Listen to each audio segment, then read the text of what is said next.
This is Golf with Jay Delsing.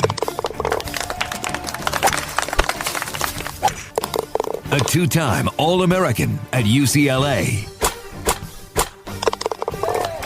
Competed in nearly 700 PGA Tour events, 7 professional wins to his credit. Over 30 years of professional golf experience. A member of the St. Louis Sports Hall of Fame and the Missouri Sports Hall of Fame. This is Golf with Jay Delsing.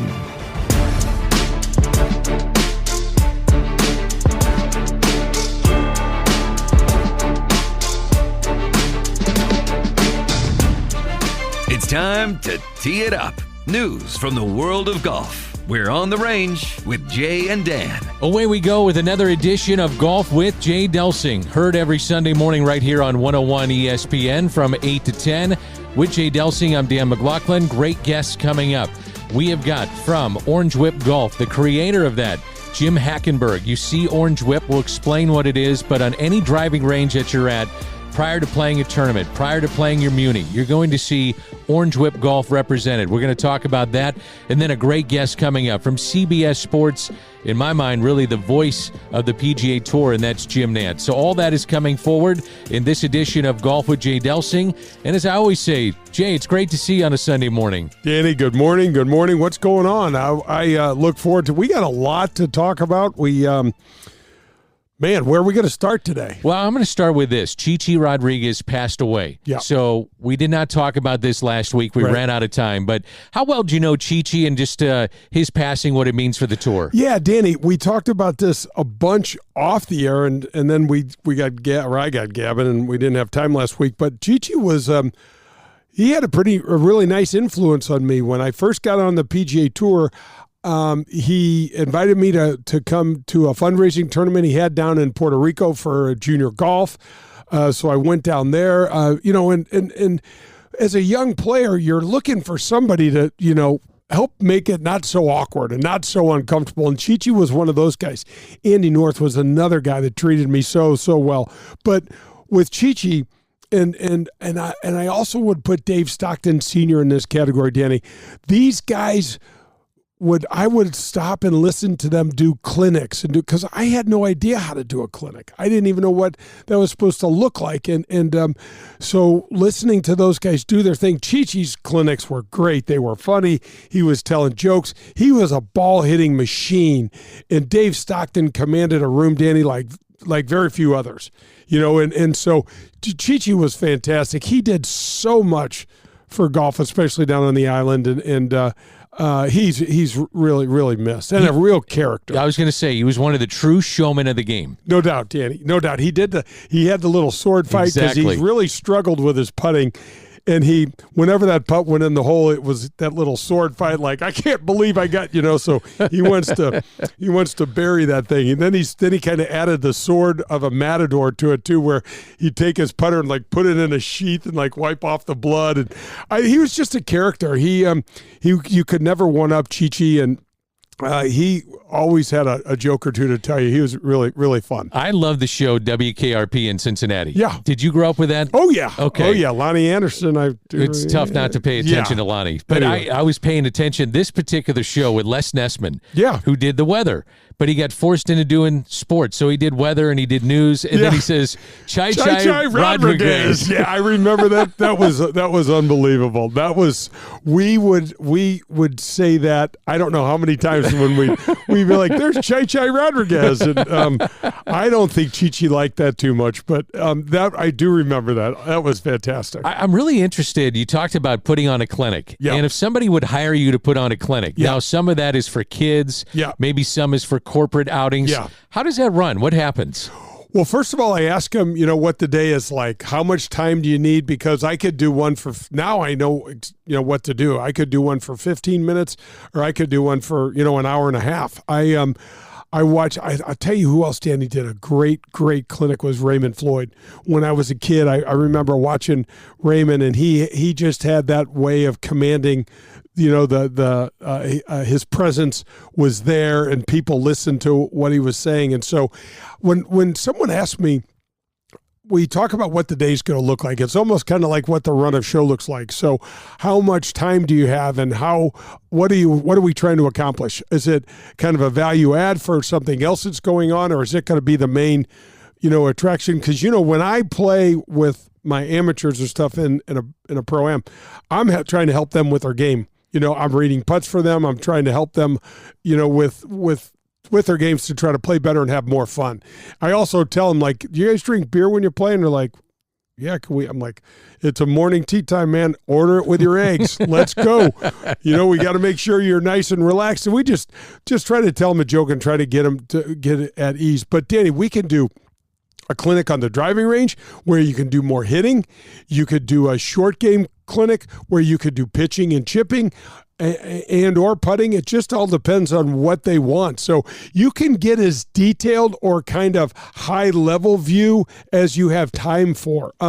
Typically speaking, I like to skip most of the conversation about the grip, but my biggest, just because it's super, super important, but it's so individual. You got big hands, small hands, left hand low, all these different options. So really when I do a clinic, I try to make it interactive. So I try to get people to ask questions, because if you can typically, Danny, get that first person to break the ice, because people are like, I don't want to ask that stupid question, and I'm like, there are no dumb questions, right? I go, I'll give you a dumb answer. It's okay. Give me something. I'll give it back to you. But I want them to be comfortable, because I really and truly want to help them with their game. Yeah, it makes a lot of sense. Yeah. The game right now, Jay, the youth that's coming into the game, the PGA Tour and the amateur status has been amazing. And it leads me to Jose Luis Ballester.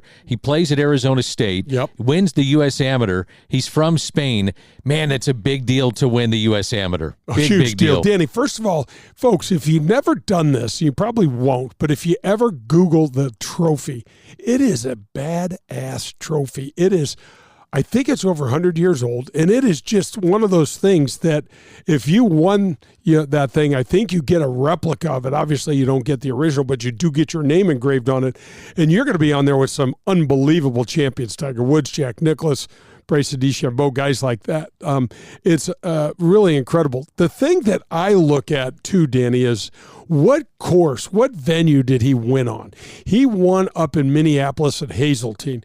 That's a beast. I played the U.S. Open there. We had the Ryder Cup there in 2016.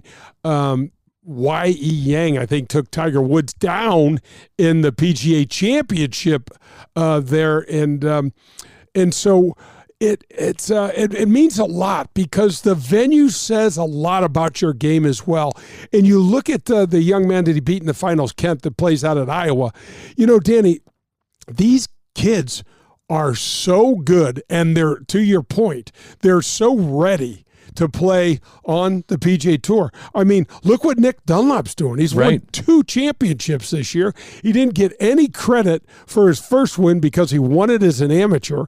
Now, and what I'm saying in terms of his FedEx Cup standing, and now he's playing in Denver. I mean, it says a lot. This kid was supposed to be a junior in college this year, and now he's playing on the PGA Tour and won 2 tournaments. So, yeah, the amateur game is as strong as it's ever been. Why do you think that is? The college programs. Okay. The college programs. And, Danny, I'm going to say we've said this before, but I'm going to say it again.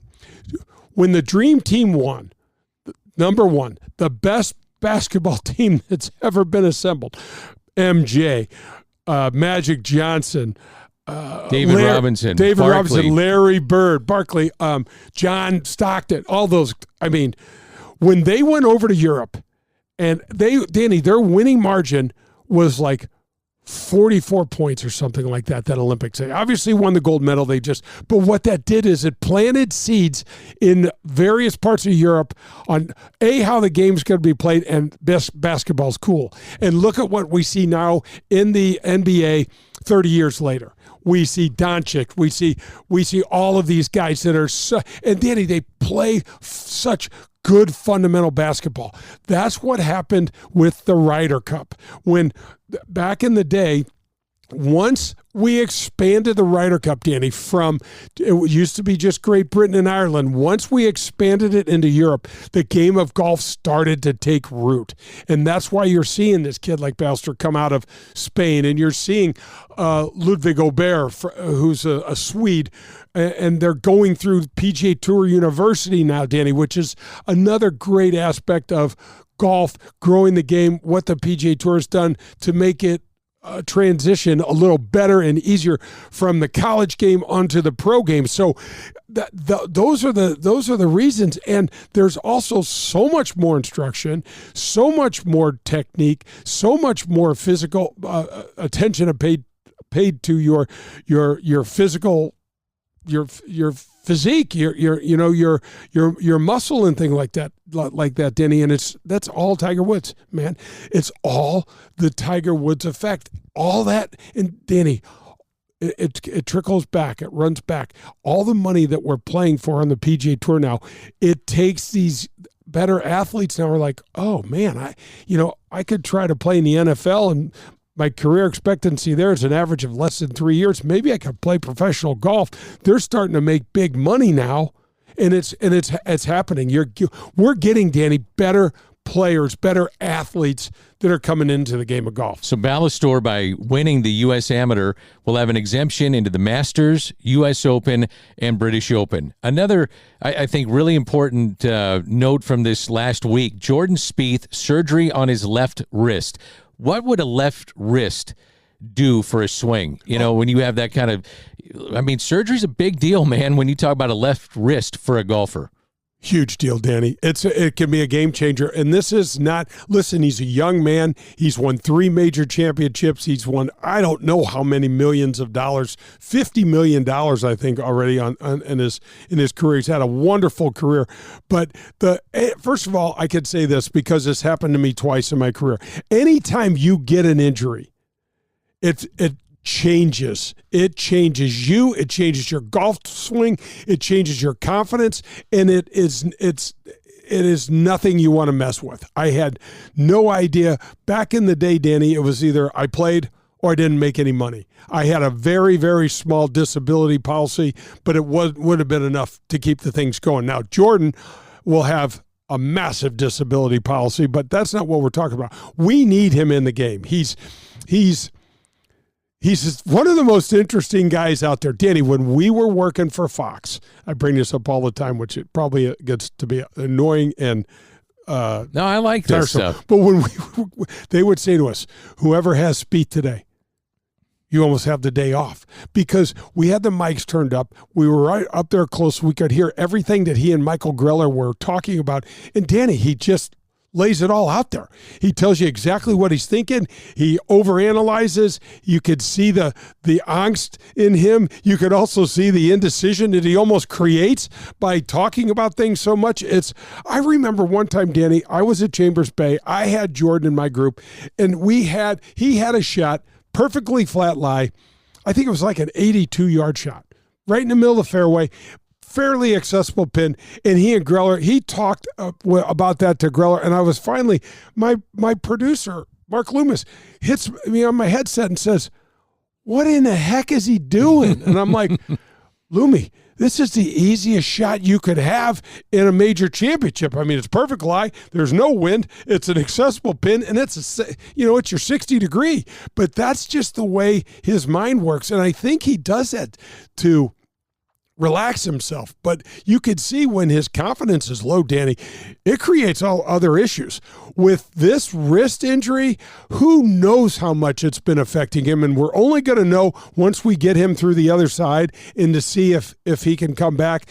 We'll have great doctors, but you know what it's like. You've had surgeries. I had back surgery that was supposed to keep me out for 8 weeks, and I lost 3 years. Wow. So you just don't know. The body's not made to be opened up for an athlete.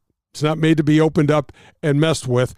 Hopefully it goes well. I know he's got some ligament damage in there. So, Danny, it would affect him on probably every single thing that he does. You were talking about a caddy, and I think this is interesting. Chris Kirk just a week ago. It was day one, and he said, and he was leading the tournament, and he said, you know what, my caddy is the guy that's really changed it for me because he is the one lining up putts. And so for the casual fan out there that's listening, they have to understand the relationship is so important with the caddy and the player, but it's so much more than just dragging around a bag. I mean, they're involved in every single shot. Danny, that's so well said, and it's spot on, and it's 100% right. He's got to be a part-time marriage counselor or relationship counselor, whether you're married or have a girlfriend. He's got to be a sports psychologist. He's got to be an analyst. He's got to come pack. If you think about this, so most of us players would get to the golf course with our caddies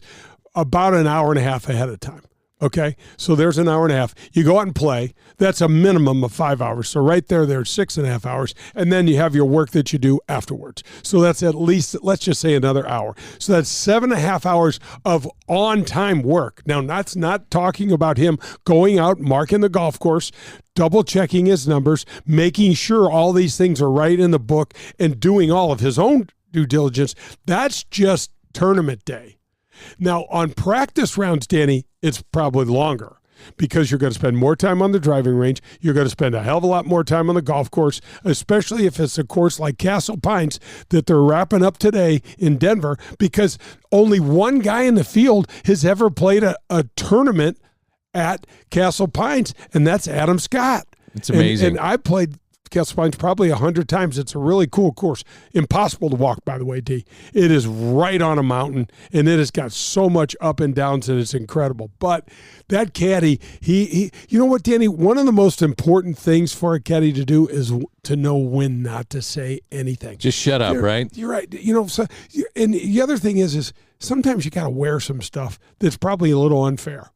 But in the heat of the moment, and I know Pearlie's caddy for me, and I've chewed on him before, and, you know, the round gets finished, I take my hat off, I shake his hand, I say, hey, thanks for being with me, hey, I'm sorry. He's like, hey, don't waste your breath. I totally get it. I'm frustrated too. I don't know what the hell happened out there. We weren't expecting this, that, the other thing, and that's what we got, and so, you know, you got to try to pivot and make the best of it. Jim Hackenberg is coming up. So we're going to talk about Orange Whip Golf. As I mentioned, you're going to see this just about any range that you go to. It's a tool that you use all the time. All the time. And pros are using it all the time. So what is Orange Whip Golf? Orange Whip Golf is a swing trainer. It's very inexpensive. You can get it anywhere. Amazon is the best place to get it. And it looks like a golf club. It's got it's almost got like a fishing rod shaft in it. It's got a very flexible shaft. Very whippy. Very whippy with an orange weighted ball on the end of it. Now, here's why you don't want to buy a knockoff, folks. This is a patented thing. I'm sure Jim's going to talk about this because he always brings this up. But there's a counterbalance, meaning there's weight in the grip end, and it's crucially important to get this thing to flex right so that it mimics your golf club. And if you don't, you buy that one and save $5, and you buy the yellow one, it doesn't do the same thing. And folks, Danny, what is the single most question? We hang around each other probably way too much. Yeah. Your wife's probably starting to wonder. Anyway, Cooper's wondering where the hell I am. Hey, Cooper's your dog. Yeah, anyway, so what's the number one thing people ask me? Oh, how do I hit it further? 100%, right? How do I hit it further? This is the best way to do it because the Orange Whip mimics how the shaft is meant to be loaded. And when you get to amateur golfers, not all of you, but a good portion of them will cast or release the club from in a too soon or too early position from the top, and it'll cause a slice, and it causes a power outage. And the Orange Whip is designed exactly for that. So folks, if that's your issue, try the Orange Whip, man. Jay@JDelsingGolf.com. If you try the Orange Whip and you don't like it, I'll buy it for you. Jay@JDelsingGolf.com. I'm so convinced.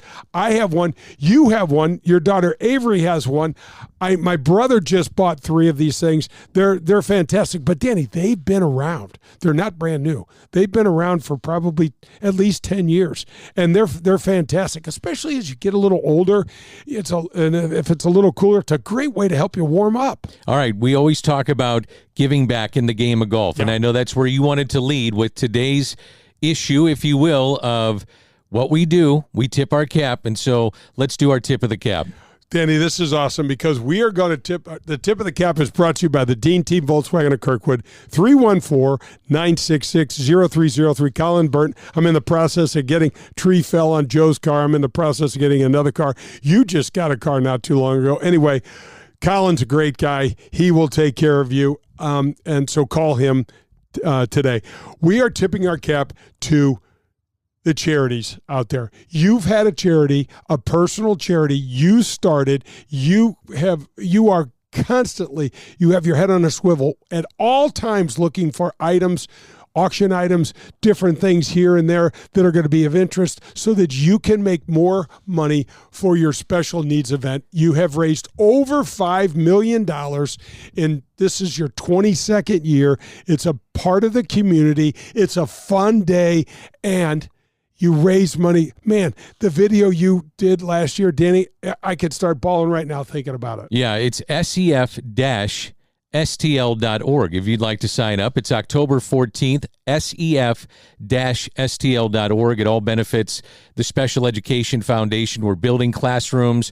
We're making computer-specific type of materials that they need, helping kids with hearing aids, wheelchairs, you name it. We're able to help that. And the best part about it, Jay, is that 100% that's raised is going to kids. And I know a lot of people say that, but I get a rundown sheet of where the money goes. And so I'm very proud of that. Over $5 million raised. You should be. October 14th out of Norwood Hills and SEF-STL.org. You got my Corey's over there. Jill's running the thing.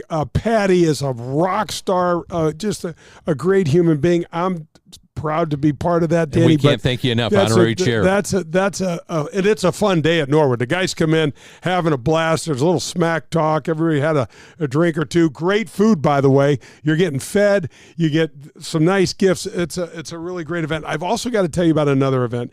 It's called Reach for the Star Gala. This little girl from the East Side, her name is Alex Ziegler. She is unfortunately has this disease called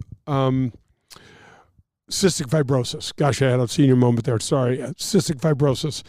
The Cystic Fibrosis Foundation, this is a horrible disease. My dear friend Dillard Pruitt's wife, Fran, died of this disease, and it is just awful. On December 6th at the Chase Park Plaza, they are going to have this gala, and they have named Alex as the ambassador of this year's gala. So, folks, check it out. You can go to the Gateway Reach for the Star Gala and find out more information about it. They're a great family. It's a phenomenal night. We're going to have a lot of fun there, but check it out. And Danny, this is again what we talk about, which is so cool about golf, because people are getting together, play a little golf, raise some money for some very great causes, and also you meet new people and strengthen your community, man. It's a no-brainer. This is a longer tip of the cap than we're used to, but it's an awesome deal. Your event, the Gateway Reach for the Star Gala, December 6th at the Chase. Alex Ziegler is their ambassador, and it's all brought to you by Dean Team Volkswagen of Kirkwood, 314-966-0303. Colin Burns, your man. That stuff, it's hard for me not to get emotional in that, Danny, because listen, Billy Morrow down at Dalhousie did a special event that you and I both participated in for his son because he's got diabetes. Albert Pujols has his event down at Dalhousie, and he raises money for his daughter and some of the different causes that are near and dear to our hearts. And this stuff is going on all over the place, man. And it's easy to do it through golf, and that's the best thing. It is. Okay, so let's get back into golf with Jim Hackenberg. He has Orange Whip Golf, something that's, I'm sure, important to you, Jay.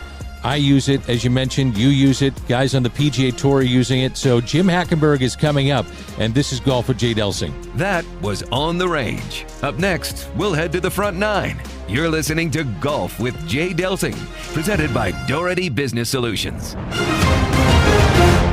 Doherty Business Solutions has been enhancing the business of our customers for the last 37 years. How do we do it? Through our expertise in technology, better use of data and analytics, artificial intelligence, and machine learning. We roll up our sleeves and collaborate. We build applications and effectively communicate with our partner clients to bring their goals and objectives to the finish line. Our award-winning Access Point program is a community game changer. With nearly 100 students in the program, mostly young African-American females are making between $55,000 and $60,000 per year right out of high school. That's right, $55,000 to $60,000 a year right after high school graduation. That's when they begin their training. CEO Ron Doherty believes the talent is equally distributed, but access to that opportunity is not. So here's Access Point, providing more and more opportunity for those in and around our community. It's Doherty Business Solutions. Get ready to watch the legends of golf up close when they compete at historic Norwood Hills Country Club right here in St. Louis. The Ascension Charity Classic will be back again with some of golf's greatest names. Steve Stricker, Padraig Harrington, John Daly, David Duval, Bernard Longer, Justin Leonard, David Toms, and more will compete returning September 3rd through the 8th. Visit AscensionCharityClassic.com for information. Are you driving an out-of-warranty car? It's only a matter of time before your out-of-warranty vehicle is in the shop costing you thousands of dollars. Auto repair costs are up nearly 20% from last year, which is 4 times the rate of inflation. If an unexpected breakdown happened today, would you be ready for that? Well, now you can be with a plan through CarShield. Even if your car is just over 3 years old, it's still prone to expensive costs. Your car is more than just getting you from point A to point B. Traveling by car is a way of life. From picking up your kids to going to a new restaurant, cars are a daily essential. When you enroll in a car protection plan through CarShield, you can look forward to the following. The price will never go up no matter how many claims you file, or no matter how high the mileage on your car increases. CarShield offers protection plans that start as low as $100 per month. That's $100 per month. They have repair coverage for up to 5,000 different parts of your vehicle. Plus, when your car breaks down and you're stuck on the side of the road, you get 24/7 coast-to-coast roadside assistance. You also get complimentary towing and rental car options. CarShield has my back when my car breaks down, and they can have yours too. Call CarShield today at 800-465-6550 or visit carshield.com. It's CarShield, proud sponsor of the Golf with Jay Delsing show. Hi, this is Peter Jacobson, and you're listening to Golf with Jay Delsing.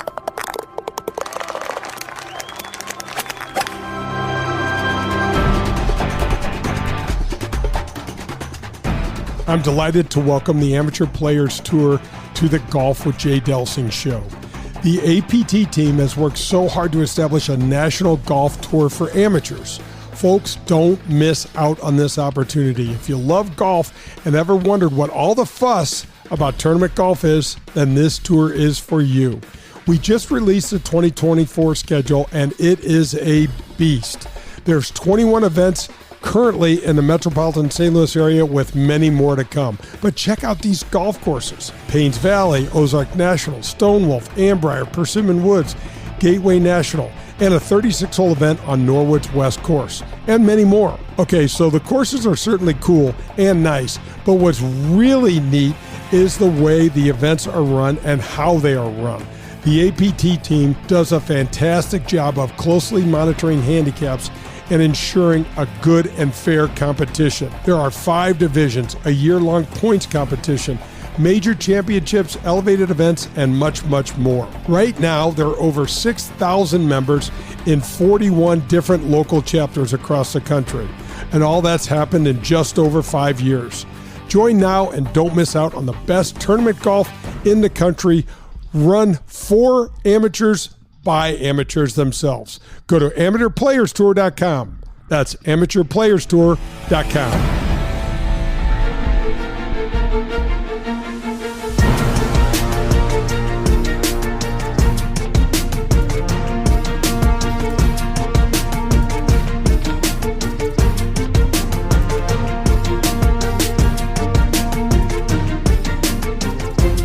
This is Golf with Jay Delsing.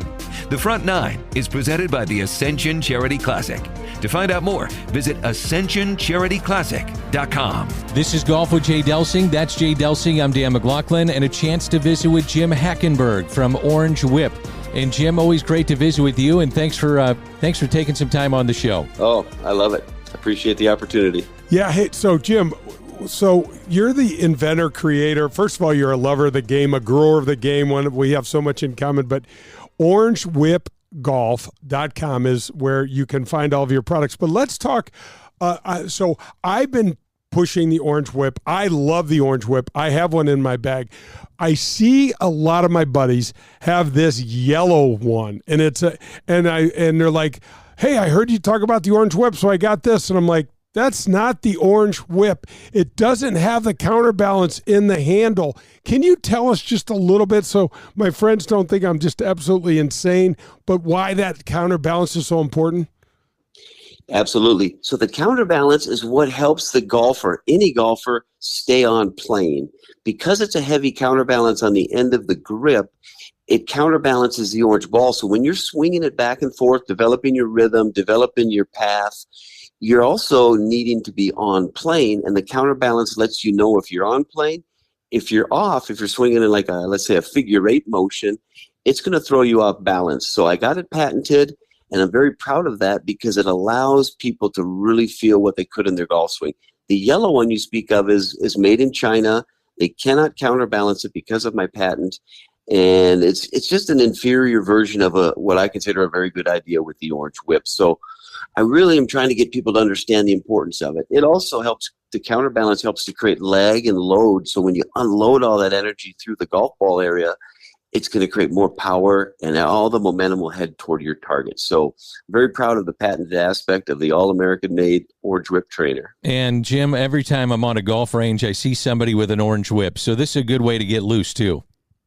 Very much, because it's heavier than a golf club, and you swing it back and forth slowly until you're comfortable. Then you can pick up the pace to whatever pace you're comfortable swinging and still maintaining your balance. But yeah, it's a wonderful way to warm up and find that rhythm for the day. Jim, that the lag you speak of, at least for in my opinion, and for the friends that I've recommended this to, that lag is everything. You know, people ask, Danny and I will be sitting at lunch, we'll be at the golf course, we'll be wherever we are, and the number one question I get asked is, how do I hit the ball further? And you know, it's all about speed, but if you don't load the club up and the shaft up correctly, you have zero chance of adding speed and length to your swing. Absolutely right. And again, most people, I designed the Orange Whip for the bad golfer, or the beginning golfer, the over-the-top guy who slices it constantly. And it's that guy that I want them to feel that leg, to let it drop into the path so they can create that power and accuracy.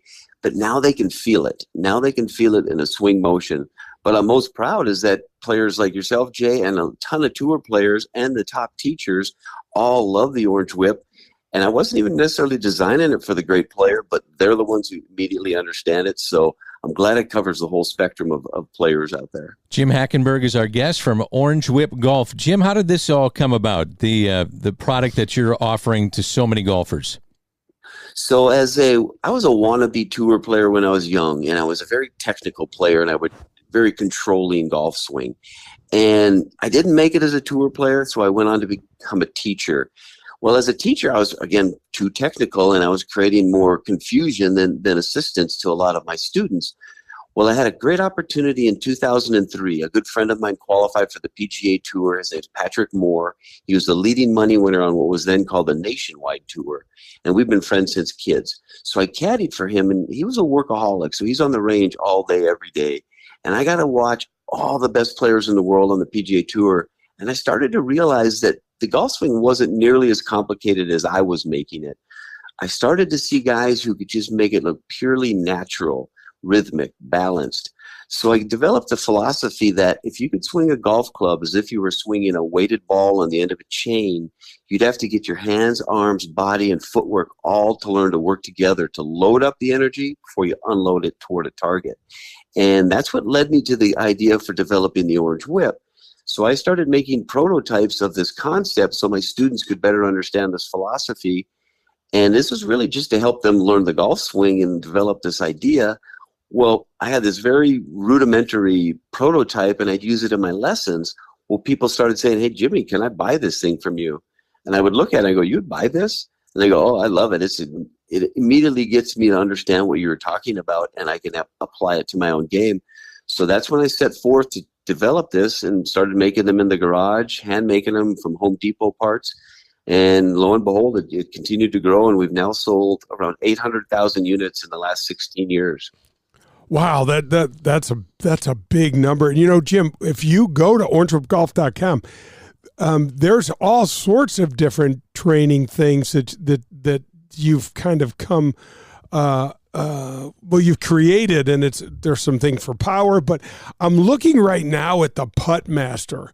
So talk a little bit about the Putt Master, because when I was a kid, and I'm saying a kid, when I was in my early 30s, I had found some plastic device that was like this, and I worked it. It was helped me so much on my short putting, and then it broke, and I had no idea how to fix it or to get another one. But talk a little bit about the Putt Master, because I really love the concept behind that. Yeah, and with Orange Whip Golf, our goal is to simplify, make everything easier for you. So I personally did not develop the Putt Master, but we met a gentleman named Jody Vasquez, who, as a young teenager, Jody was the golf ball shagger for Ben Hogan in Fort Worth, Texas, and they developed a friendship and they worked together a lot on the range, and Jody helped him along the way. Well, people would come to Jody because they knew they couldn't go directly to Ben Hogan. Ben wouldn't talk to them. So he would, they go to him with an idea, and somebody brought this idea where it was a bracket that you put on the side grip of your putter and a right arm bracket. So it's just on the right arm, and it was to keep that wrist at the same position throughout the putting stroke. Well, he showed it to Ben. Ben tried it for a minute, and he goes, it's okay, but it would be much better if there was another bracket on the left arm and the forearm as well. So this Jody kept this idea in his head for many years, and as he progressed in his professional world as a computer software company developer, he had the opportunity now to bring this idea out. He developed it probably 15 years ago, but he's had trouble marketing, promoting this very simple, basic idea. So he contacted us, and we thought, well, this is simple, it's easy, it fits our philosophy, and we have a good reach amongst golfers in the world. So we've teamed up, and I love it because A, it's simple, B, it's something that immediately every golfer goes, oh, I see what that feels like. This is keep my hands, arms, shoulders all flowing together, so there's not that inconsistent glitch or flinch in the putting stroke. So we think it's going to do very well with it. We're very excited because it's easily adaptable to right-handed and left-handed golfers, or if you're, let's say, a left-hand low right-handed putter. So it applies very easily and quickly.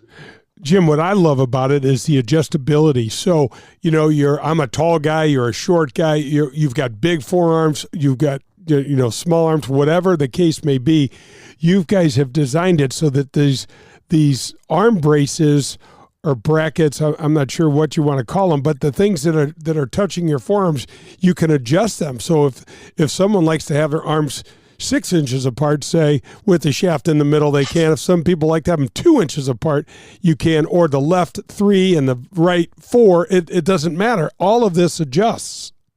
Exactly. It's simple. There's one button you push, and you either push the bracket in or pull it out a bit, and you find that perfect sensation. And we found most of the people using it, when they find where it's perfect for them, they take a Sharpie and they make a mark on it. So it's always in that location, just in case they loan it to a friend or another player and they want to try it in a different format. But yeah, it's very simple and we love it. And it's a nice price point. So we're very proud of bringing this out, and we're excited to show it to the golfing world. Jim Hackenberg is our guest from Orange Whip Golf, and he has been busy. You were at the U.S. Senior Open, and you were a caddy at the U.S. Senior Open. Yes, I tried to qualify for the U.S. Senior Open myself, did not make it. So a former college teammate of mine, Burke Nelson, and he's also now an Orange Whip team member. He lives in Oregon, and he's been a great help for our staff here and our products. But he qualified, and I said, "Hey, any chance I can caddy for it?" He goes, "Oh, you'd be my number one choice." Because of my experience from 20 years ago on tour, I went out there, and I tell you what, we had a tremendous week. That Newport Country Club was unbelievable. It's beautiful. It's a great field. Jay knows all these guys from his days playing, and it was a wonderful field of players. And we had this experience where, he's not a tour player. Burke is not a tour player, but he's a tremendous player. And he got comfortable after the first few days. And when we started Thursday, he was ready to go. So he ended up shooting a 70 the first day, 68 the second. And then we made the cut, got to the weekend, and we were probably in 20th place. We got paired with Stephen Alker, who was number 2 on the money list on the Champions Tour, and Mark Hensby Saturday morning. And Burke had another good day and a windy, tough day and shot 70. We move up again, and we get paired with Padraig Harrington and Stephen Ames. And Stephen Ames was the leading money winner on the tour at that point, and Padraig is probably 5th. Jim, you guys covered the globe, too. You had an Aussie, a New Zealander, an Irishman, and a Canadian. Exactly. That's right. Yeah, that's a lot of international there. That's right. But it was a great experience, and Burke ended up shooting 69 the final day and finished 16th, and that was a tremendous week. I mean, as a player like myself or Burke, our dream would always be, if we can make the cut, it would be great. But we were right in the hunt, and that was actually I'll be straightforward. I caddied probably 40 tour events in my life. 18th was my best finish as a caddy. So I got my best finish so far with 16th, and it was a very, very proud, fun moment. And Burke and I are great friends, and our golf personalities mesh very well. We're very optimistic, positive guys. So it was a tremendous week. Did you get your check yet? Oh, yeah. Yep. He paid me. That's awesome. Hey, did you see any – I know the answer to this already, but how many Orange Whips or how many products did you see that week? Because there's a lot of players. I probably saw 20. Now, granted, we work with some of the players who use them and carry them, and like guys like Billy Andrade and Olin Brown and Scott Terrell, and Y.E. Yang. But I probably saw 20 when you take other guys that either qualified to get in or just players that we don't work with necessarily, but they use it a lot. Fred Funk always has one. So we had great conversations with everybody. Even Vijay Singh came up to me at least 2 times to talk about how he really wanted to put a club head on the end of his, because he does hit balls with his once in a while, and you've maybe seen the videos of this. And when he connects, it's a bomb. But when you barely miss one ball hitting another, it can go pretty erratic. So he told me a funny story that he took one of the Orange Whips he has and used a grinding wheel to try to grind down one side of the ball to make a flat surface so it'd be like a club head. But he said that didn't go very well. It got pretty messy, and it didn't smell very good when he was burning that rubber down to the side. But he was very intrigued. So we have a lot of good followers out there, and it was a fun week to talk with a lot of them, learn more about what they're using it for, what their benefits are. So it was very rewarding, and we had a lot of people come up because, you know me, Jay, I like to wear the loud clothes, especially the orange pants or hats. So I was sticking out like a sore thumb, but it was a good time to do that. Hey, Jim, what's the best way for people to get in touch with you or to check out the line of products that you offer? Go to orangewhipgolf.com and just kind of weave your way through a lot of our options. As Jay mentioned, we're all across the spectrum of golf. We do the Orange Whip training, which is rhythm, balance, and tempo, but we do a fitness program if you really want to get into your game and get your body functioning properly. We do a lot of work with Stan Utley on the short game. He has helped us so much with our Orange Whip wedge and our Orange Whip putter. We've now brought on the Putt Master, which can go with the our Orange Whip putter. And we're trying to cover every aspect, because as a golfer, I'm always trying to get better. And if I could go at every perspective, we believe we could do that, and we can do it simply. Jim, thanks so much for your time as always, orangewhipgolf.com. And thanks for doing this as always. We appreciate your support of the program as well. I much appreciate it as well. And Jim, I know that you're a mad scientist, man. We expect more stuff coming. We keep looking. Oh yeah, well, like we've talked about in the past, Chappie Golf is next on my big push of what I'm going to get out there. It's like the pickleball of golf. It's an easier, more accessible version of golf, safer in the sense that you can do it in a smaller space. But I'm excited about Chappie Golf, so I'm going to keep that brain of mine working. And it's what gets me going in the morning. That's Jim Hackenberg from orangewhipgolf.com, and this is Golf with Jay Delsing. That was the front nine. Up next, we'll make the turn. You're listening to Golf with Jay Delsing, presented by CarShield.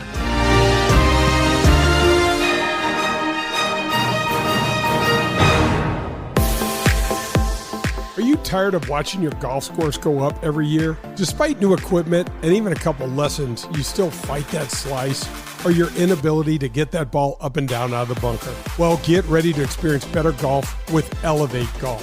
At Elevate Golf, we're changing the way golfers practice with our innovative and data-driven approach to learning and, most importantly, improving. We have an array of membership options where you can find the perfect fit for your golf, your lifestyle, and your budget. Whether you start in our full-service gym, the short game area that has real sand bunker, or one of our 7 TrackMan simulator bays, the team at Elevate Golf will do a complete assessment of you and your game, which is crucial because if you don't know where you're starting from, it's nearly impossible to attain a goal or a new level. Call us today at 636-265-0557 or visit us at elevategolf.com. That's ELV, the number 8, golf.com. Contact us today and get ready to play better golf. Hi, this is Adam Betts from Family Golf and Learning Center. At FGLC here in Kirkwood, we feature a double-decker driving range, 2 large grass tees with Tahoma Bermuda grass. You want to work on your short game? We have a short game area too, which features a 20,000 square foot green, 3 bunkers, and Zoysia surrounds. Also at Family Golf and Learning Center, don't forget about our 9-hole par 3 course, the indoor TrackMan simulators, and our performance center. If you're looking for the best golf instruction, regardless of skill, we can help. Find out more at FamilyGolfOnline.com. That's FamilyGolfOnline.com. Family Golf and Learning Center. We make St. Louis better at golf. If you're in the market for a new or used vehicle, any make or model, then you need to visit the Dean Team Volkswagen of Kirkwood. They are the official vehicle provider of the Golf with Jay Delsing show. My daughter and I both drive vehicles supplied by Colin and the Dean Team Volkswagen of Kirkwood, and it's because we know we can trust them. They made the car buying experience painless and easy, and their customer service is second to none. Every single step of the car buying experience was taken care of for us. You can reach Colin at 314-966-0303, and he will answer all of your questions and put your mind at ease. The Dean Team Volkswagen of Kirkwood has new or pre-owned vehicles to be purchased or leased, whichever you prefer. Once you visit the Dean Team Volkswagen on Manchester in Kirkwood, you'll be a customer for life because they will treat you like family. The Dean Team Volkswagen of Kirkwood, the official vehicle provider of the Golf with Jay Delsing show. This is Dan McLaughlin, inviting you to the 22nd Annual Dan McLaughlin Tournament coming up October 14th at Norwood Hills Country Club. This is all to benefit the Special Education Foundation. By participating, you'll support programs benefiting students with disabilities, making a tangible impact on their lives. Also, your involvement directly contributes to SEF's initiatives, providing resources and opportunities for these students to excel academically and beyond. This golf tournament has raised over $5 million throughout the years, and we want you to be a part of it. October 14th, the Dan McLaughlin Golf Tournament for the 22nd year at Norwood Hills Country Club. To find out more, visit sef-stl.org. If you'd like to play, participate, or donate, again, that's sef-stl.org. And I'll see you on October 14th. I am delighted to welcome Folds of Honor to the Golf with Jay Delsing show. Lieutenant Colonel Dan Rooney and his team donate 91% of all funds directly to these scholarships. And oh, by the way, to date, 52,000 of these life-changing scholarships have been awarded since 2007. 45% of those 52,000 scholarships have been awarded to minority recipients. So join the Folds of Honor team today and donate at foldsofhonor.com. This is Chris Nagel.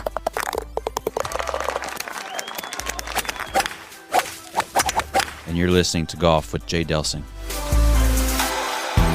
Recently, my nephew called me and said his basement had flooded and all the hardwood, carpet, and flooring had to be replaced. I told him I have the perfect place for you to go. At Jerseyville Flooring and Furniture, this second-generation family-owned business treats everyone just like their family. Jared Capps is continuing his mom and dad's 50-year business tradition where honesty, transparency, and service carry the day. My nephew loved the luxury vinyl product. Jerseyville Flooring and Furniture has the largest selection in the area. Whether you prefer Mohawk and the wide variety of their product lines, I love the Rev Wood product, by the way, or Karastan or Pergo Elements line, Jerseyville Flooring and Furniture will literally have you covered. You have pets? Let Jared tell you about the many sustainable flooring and carpet options that are pet-friendly but also easily maintained to keep your floors looking great every day. And don't forget about their huge selection of Lazy Boy recliners. They are awesome and one of the biggest selections in the Midwest. Call them today at 618-936-0536 and get your free estimate or set up a consultation with one of their experts. You can also go to jerseyvillecarpetandfurniture.net. Proud sponsor of Golf with Jay Delsing.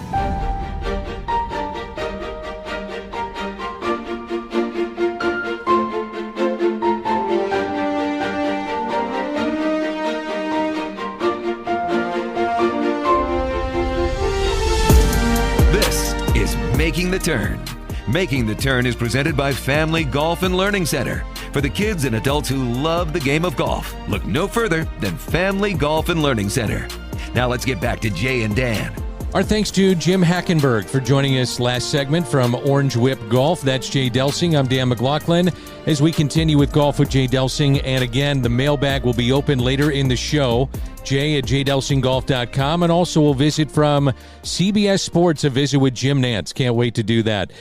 I find it really interesting that a PGA Tour player is using something that the average golfer, your weekend golfer, can use.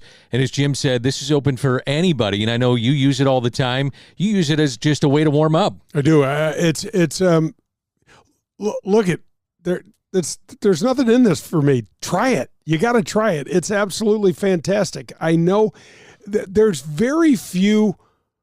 I would say, Danny, there's very few swing trainers that I would say over the last, I don't know, 15, maybe even go back 20 years that have stuck around. Yeah, I agree. They're usually kind of faddish. I always think of like Tin Cup when he's trying to get his swing back. He's all tied up and he's got all that. Yeah, exactly. And a lot of them are gimmicky. This is not gimmicky. And the funny thing is, Jim Hackenberg, if you ever get to meet him, folks, he's a great guy. He loves golf. I mean, he just talked about caddying in the Senior U.S. Open. Yeah. I mean, who's doing that?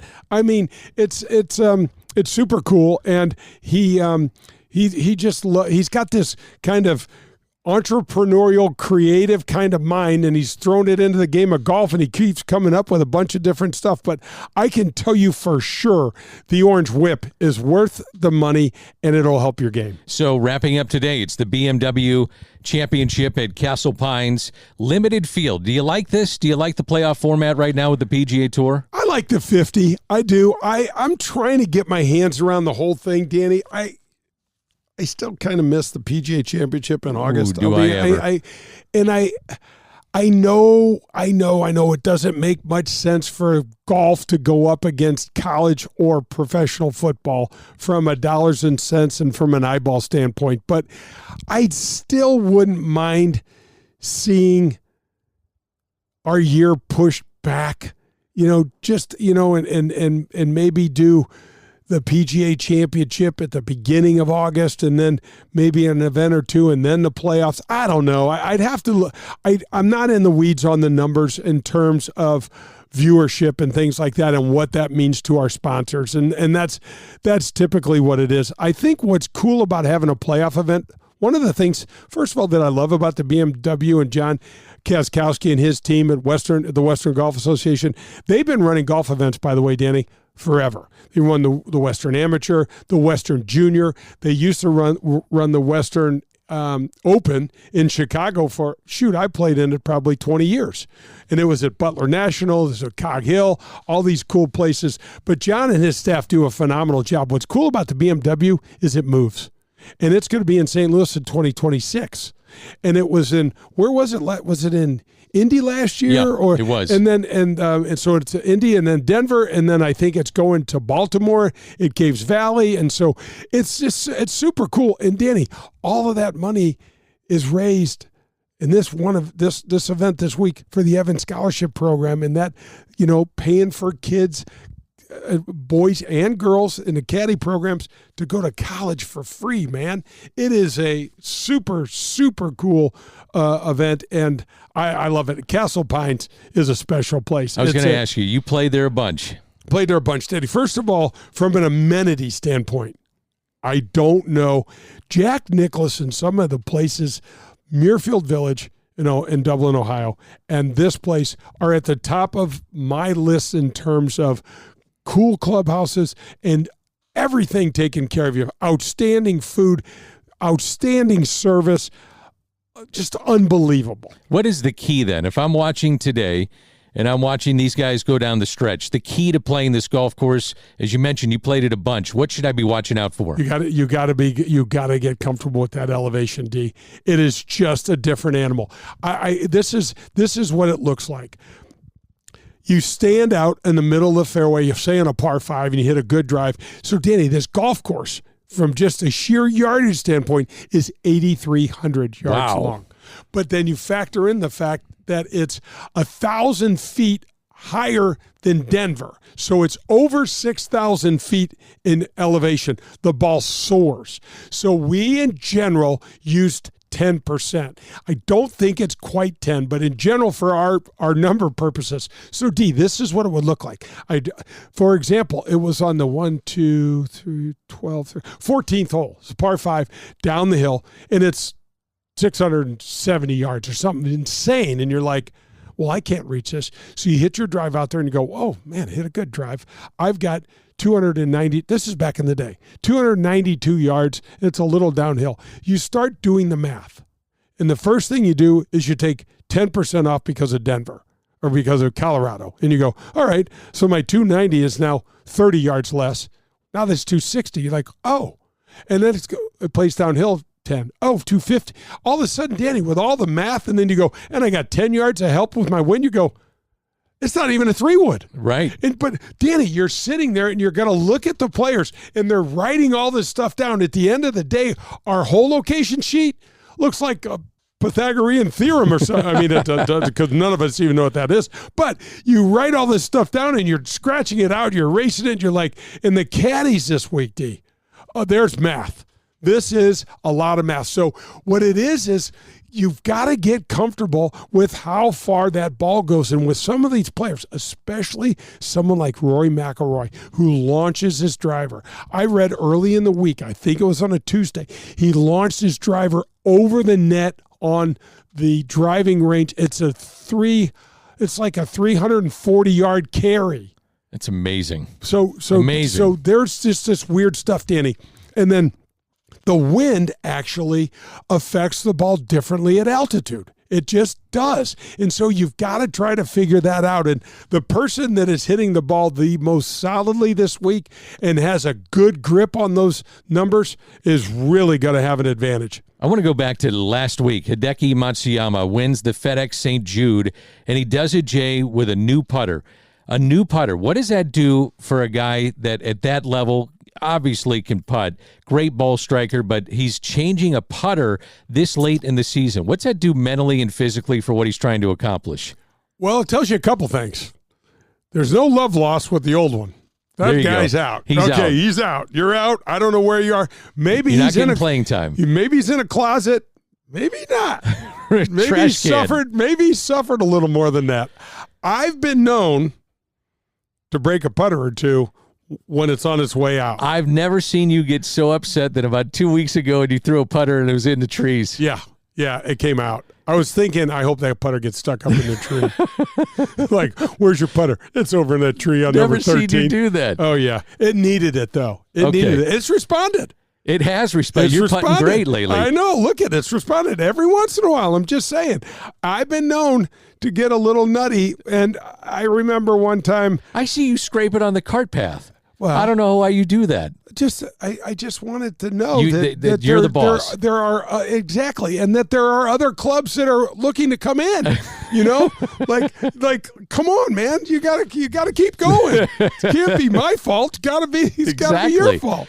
Anyway, so when you get a new putter, Danny, and obviously he likes this one because he's practiced a little bit with it. It's almost like it's a brand new thing. In terms of you've wiped the slate clean, you have a history of maybe missing more putts than you want with the old one, and so you're like, okay, I'm gonna. So you don't have that. You also don't have any of the positive history, but obviously the negative history is outrunning the positive history, so it's out. So it gives you a fresh look. It gives you a fresh outlook. It gives you more hope. It gives you more optimism.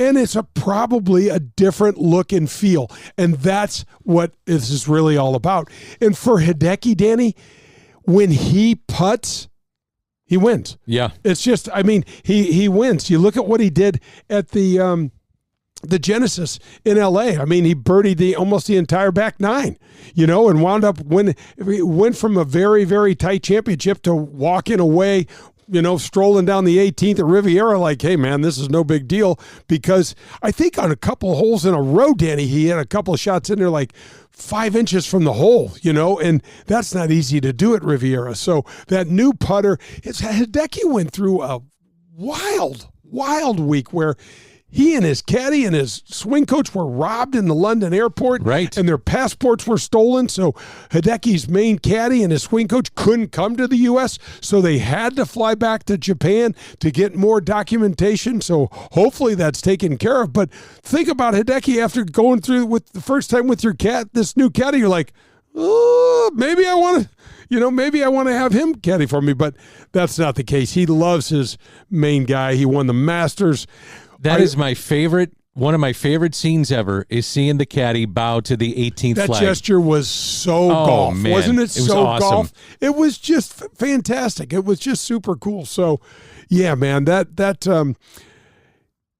that week, that last 9 holes, Danny, had everything in it. It had drama. You're like, oh my gosh, he's going to give this up. He hits it in the water, then he makes a great bogey, then he doesn't get it up and down on 16, and then he birdies 17 and 18. So it had a lot of drama, and that tournament was still in question all the way down to the last couple holes. We're going to talk about another tournament later in the show. That'll be the Ascension Charity Classic. But up next, one of the classic voices in sports, and that's Jim Nantz. You're listening to Golf with Jay Delsing. Making the Turn was brought to you by Pro-Am Golf. See what Pro-Am Golf can do for you. Up next, we head to the back nine. You're listening to Golf with Jay Delsing.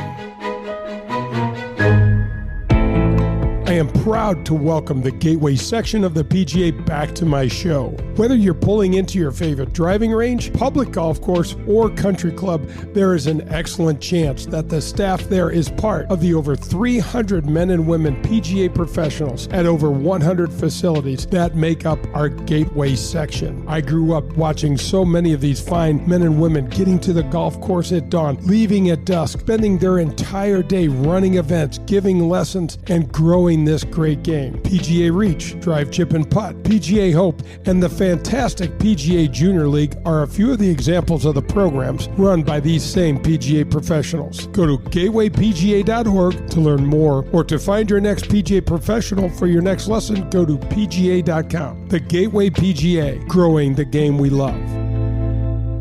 Hi, I'm Adam Betts, PGA professional and owner at Family Golf and Learning Center. We welcome golfers of all ages and abilities, from the junior golfer to the experienced players. From our indoor TrackMan simulators, large short game area, grass tees, and driving range bays, to our golf instruction, leagues, clinics, and camps, we connect you with every resource to reach your golfing goals. We look forward to helping you improve your golf game at Family Golf and Learning Center, where we make St. Louis better at golf.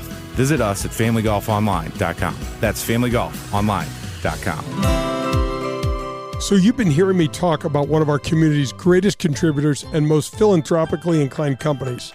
Yes, of course, I'm talking about Marcone. They're the largest distributor of General Electric appliance parts in North America. Did you know that Marcone is also the largest and most trusted supplier of commercial and residential appliance parts, HVAC, plumbing, commercial kitchens, and pools and spas? All of that's in North America as well. That's right, Marcone does all that. Marcone is committed to supporting our first responders, all the branches of service in our military, our police and firefighters, and many more. From the viewing deck at the Ascension Charity Classic, founded in honor of our military heroes, to their commitment to Wreaths Across America program, Marcone is here for you and your family as well as your community. That's Marcone, the official sponsor of the Golf with Jay Delsing show. Hello, friends. This is Jim Nantz, and you are listening to Golf with my friend Jay Delsing.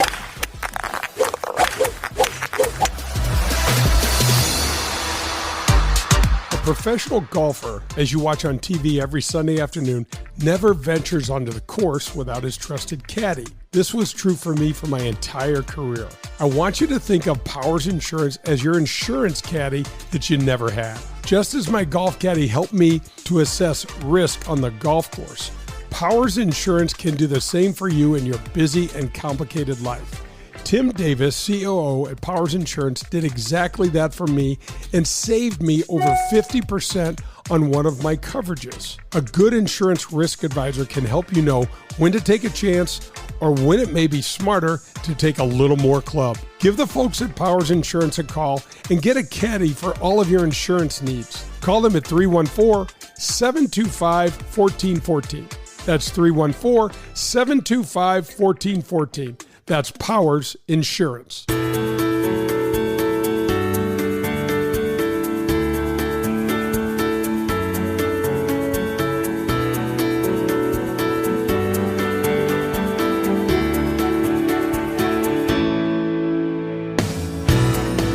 This is The Back Nine. The Back Nine is brought to you by Car Shield.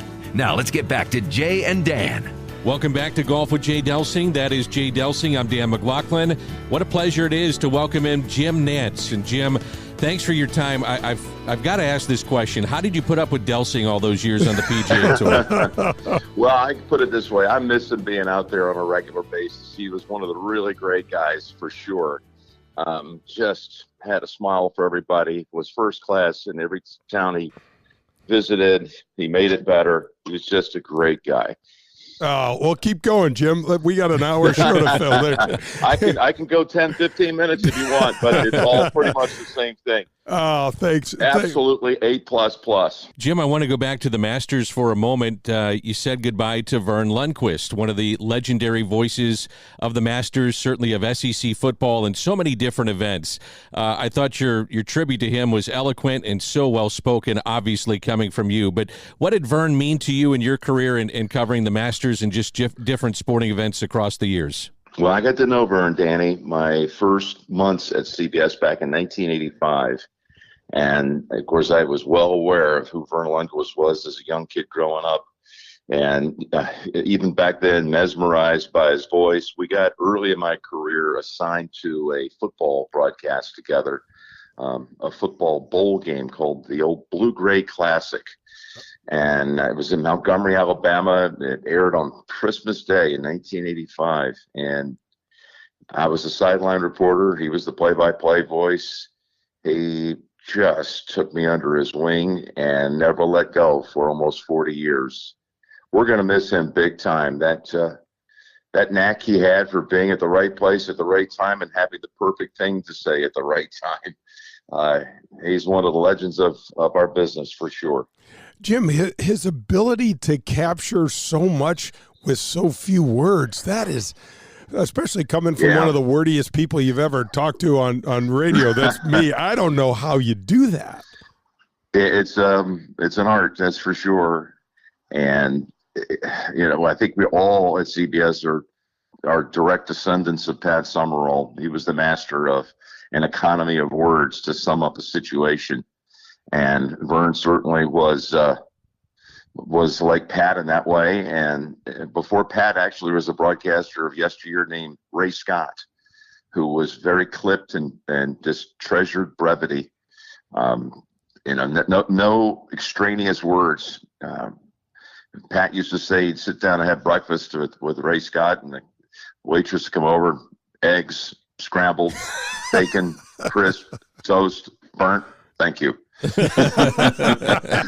that's kind of how he punctuated his calls. The state of the PGA Tour right now with LIV, where do you stand on that? I think we're all just anxious to find out where this is going. It's got us all in a state of limbo. I'm not at all happy with what it's done to the game. However, there are still pockets of PGA Tour stops along the way. They're just fantastic, like last week in Charlotte. And just magnificent the way it's supported and all of that. I try my best to not get into the center of that mess with LIV. I don't really have a lot to say about it. I don't watch it. I focus my energy and time on what's happening on the PGA Tour, and I care about the tour. I grew up, to me, the PGA Tour was everything.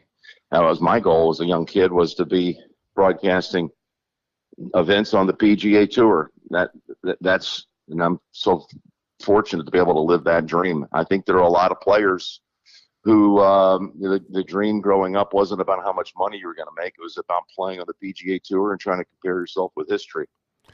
For some people, there was a price to be found where those goals could be washed away. And I'm not going to sit here right now and second guess any of that, but it's just, golf has never been, for the viewer, predicated on money. It's been about champions doing the right thing, doing great things for the game. And, it seems like we're a little bit lost in that department right now. Jim, I couldn't agree more. I mean, I never thought about money. I thought about how the heck am I going to do this? How am I going to, be able to figure out a way to get a PGA Tour card? And it's so weird, the state of the game, because it's so fractured on the pro level, but out in the trenches, at the country clubs, at the driving ranges, at the munis, it's never been better. It's just really odd time. Well, everybody wants to know where it's going to go. There are so many questions that can't be answered right now, and it's just purely an optimism. I'm making this comment because I don't have any insight on what's happening in these meetings, but I think it's going to get done some point this summer. I really do. I think we're at the point of we're tired of talking about it, tired of dealing with it, and I don't know what that means to get it resolved, but I just feel like we're kind of nearing that point. Jim, did you miss the Final Four this year? I had a great time, Dan. Just being able to spend that time with my kids and have a little bit of a break in my schedule. I never have. For almost 40 years, I've gone 48, 50 weeks a year of broadcasting the NFL, college basketball, and golf. One season ends, the next one begins. And I mean, I've been going hard for a long time. I've loved every minute of it. I'm certainly not belly aching here, but I'm 65 years old as of 2 days ago. So it's time that I slow down a little bit. It's funny, it's been misinterpreted by some people like I've gone into retirement. I'm retired now, down to only about 41 weeks a year.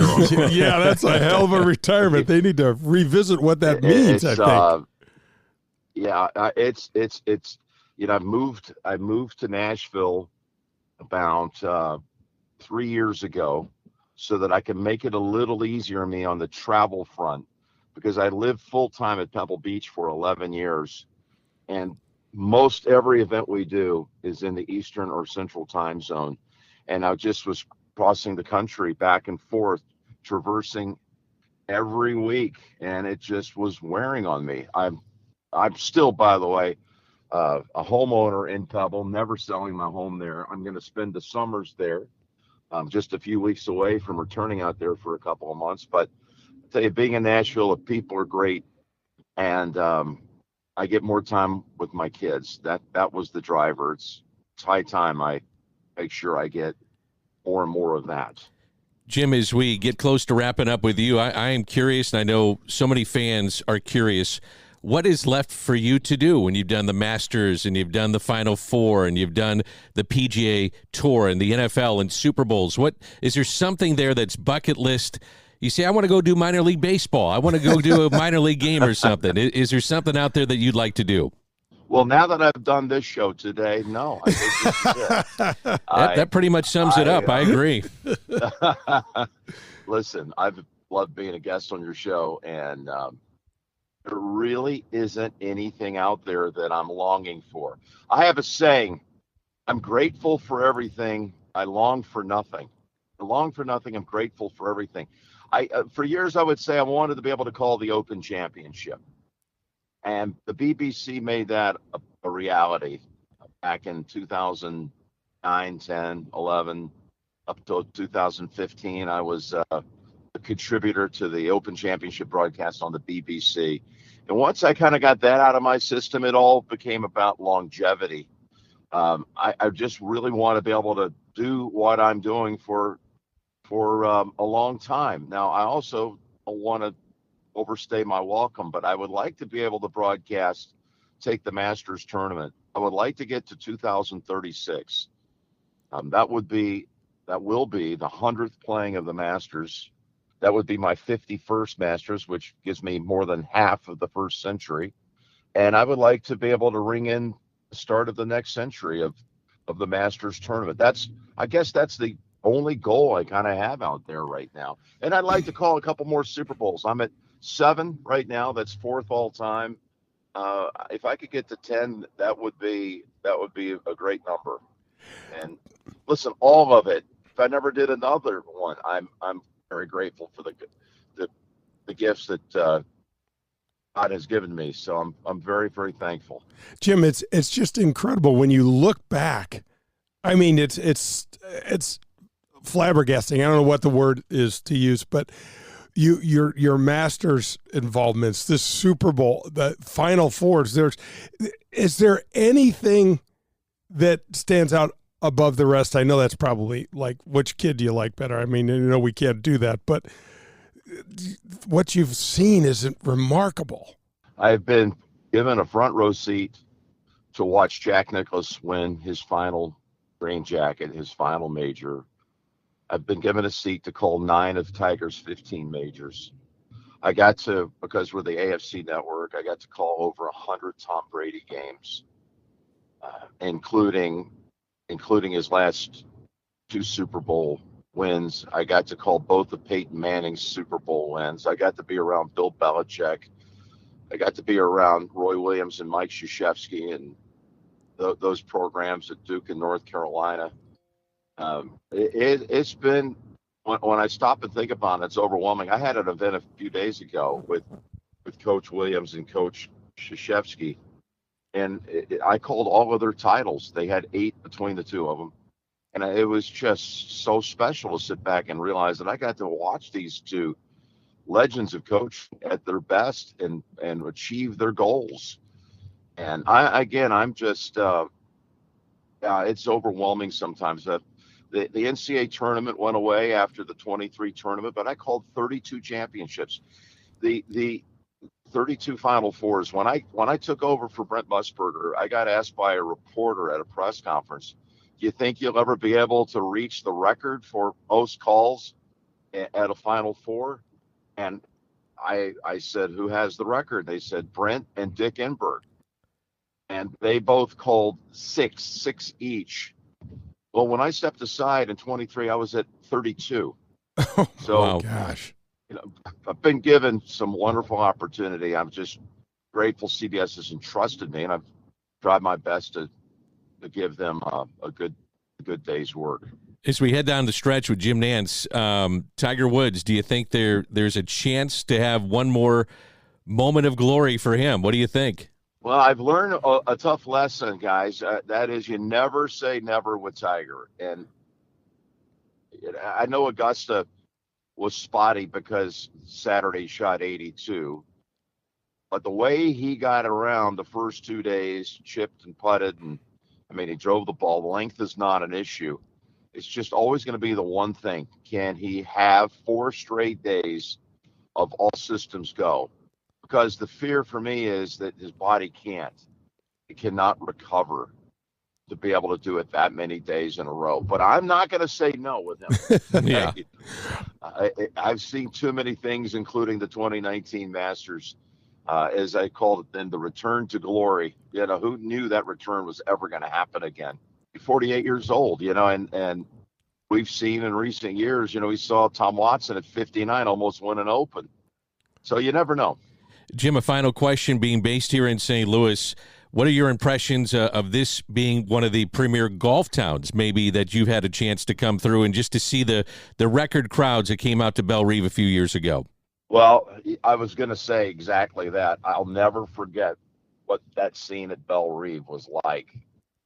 As Brooks and Tiger battling down the stretch, it was beyond description.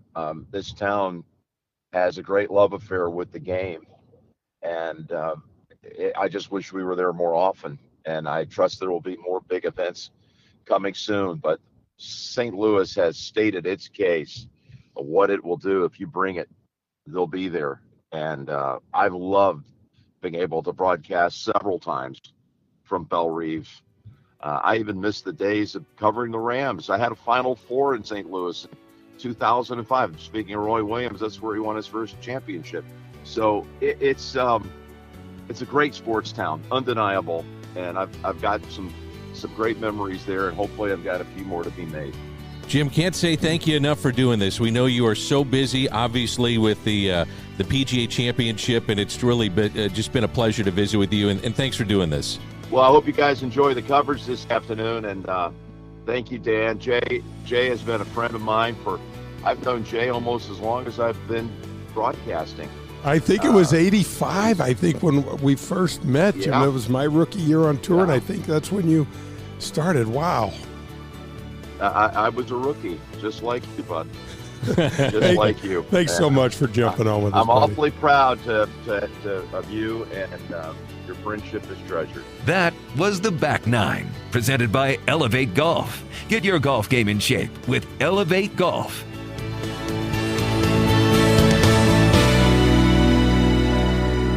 Hey, this is Jay Delsing for SSM Health Physical Therapy. Our golf program has the same screening techniques and technology as the pros on the PGA Tour use. SSM Health Physical Therapy has the Titleist Performance Institute trained physical therapists that can perform the TPI screening on you, as well as use the K-Vest 3D motion capture system. Proper posture, alignment, etc. can help you keep your game right down the middle. We have 80 locations in the St. Louis area. Call 800-518-1626 or visit them on the web at ssmphysicaltherapy.com.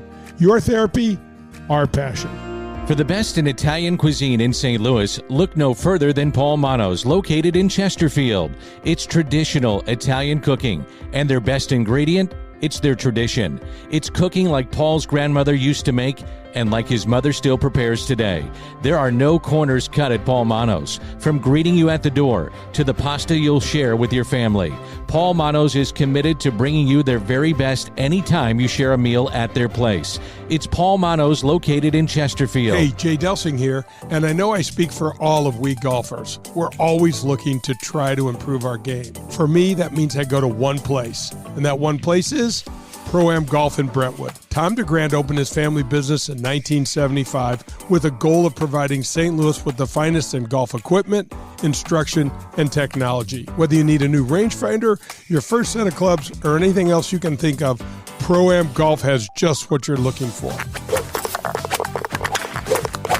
If you're a scratch handicap or you carry a 20 handicap, come visit Pro-Am Golf and inquire about a lesson from Tom DeGrand. He's been fixing golf swings and making St. Louis better at golf for over 40 years. Go get your gear, lessons, or anything golf-related where I go, and that's Pro-Am Golf in Brentwood. You can also visit them online at Pro-Am Golf USA. That's ProAmGolfUSA.com. It's Pro-Am Golf, proud sponsor of the Golf with Jay Delsing show. This is Adam Betts from Family Golf and Learning Center located in Kirkwood. Our motto is play your best golf. We have the best instruction for every skill level. 2 female instructors along with our 8 PGA instructors. We're there for the kids and the adults who are starting to play and trying to refine their game. Family Golf and Learning Center features a double-decker driving range, grass tees, and a short game area, along with indoor simulators and a performance center. That's not all. Don't forget about our Back Nine Bar and Grill. Find out how we can help you and your family. Head to familygolfonline.com. That's familygolfonline.com. It's Family Golf and Learning Center, where we make St. Louis better at golf. Do you remember the golden rule? I'm sure you do, but just in case, it goes like this. Treat people the way that you'd like to be treated. At People's National Bank, that one statement is the cornerstone of what this bank is all about. Locally owned, with 23 locations in Southern Illinois and the metropolitan St. Louis area, People's National Bank parlays a robust menu of commercial or personal banking services you could possibly need with a friendly yet hardworking Midwestern attitude. Maybe you just want to do business with a bank whose entire team lives in the same neighborhoods as we do. If you're like me and doing business with someone you trust is important to you, then People's National Bank is the bank for you. Jason Rantham, local president, is here for you to call, and he'll answer any questions you may have. His personal cell is 314-974-2243. You can also find us online at peoplesnationalbank.com. People's National Bank is here for all of your banking needs. This is Paul Lazinger, and you're listening to Golf with Jay Delsing. Are you driving an out-of-warranty car? It's only a matter of time before your out-of-warranty vehicle is in the shop costing you thousands of dollars. Auto repair costs are up nearly 20% from last year, which is 4 times the rate of inflation. If an unexpected breakdown happened today, would you be ready for that? Well, now you can be with a plan through CarShield. Even if your car is just over 3 years old, it's still prone to expensive costs. Your car is more than just getting you from point A to point B. Traveling by car is a way of life. From picking up your kids to going to a new restaurant, cars are a daily essential. When you enroll in a car protection plan through CarShield, you can look forward to the following. The price will never go up no matter how many claims you file, or no matter how high the mileage on your car increases. CarShield offers protection plans that start as low as $100 per month. That's $100 per month. They have repair coverage for up to 5,000 different parts of your vehicle. Plus, when your car breaks down and you're stuck on the side of the road, you get 24/7 coast-to-coast roadside assistance. You also get complimentary towing and rental car options. CarShield has my back when my car breaks down, and they can have yours too. Call CarShield today at 800-465-6550 or visit carshield.com. It's CarShield, proud sponsor of the Golf with Jay Delsing show.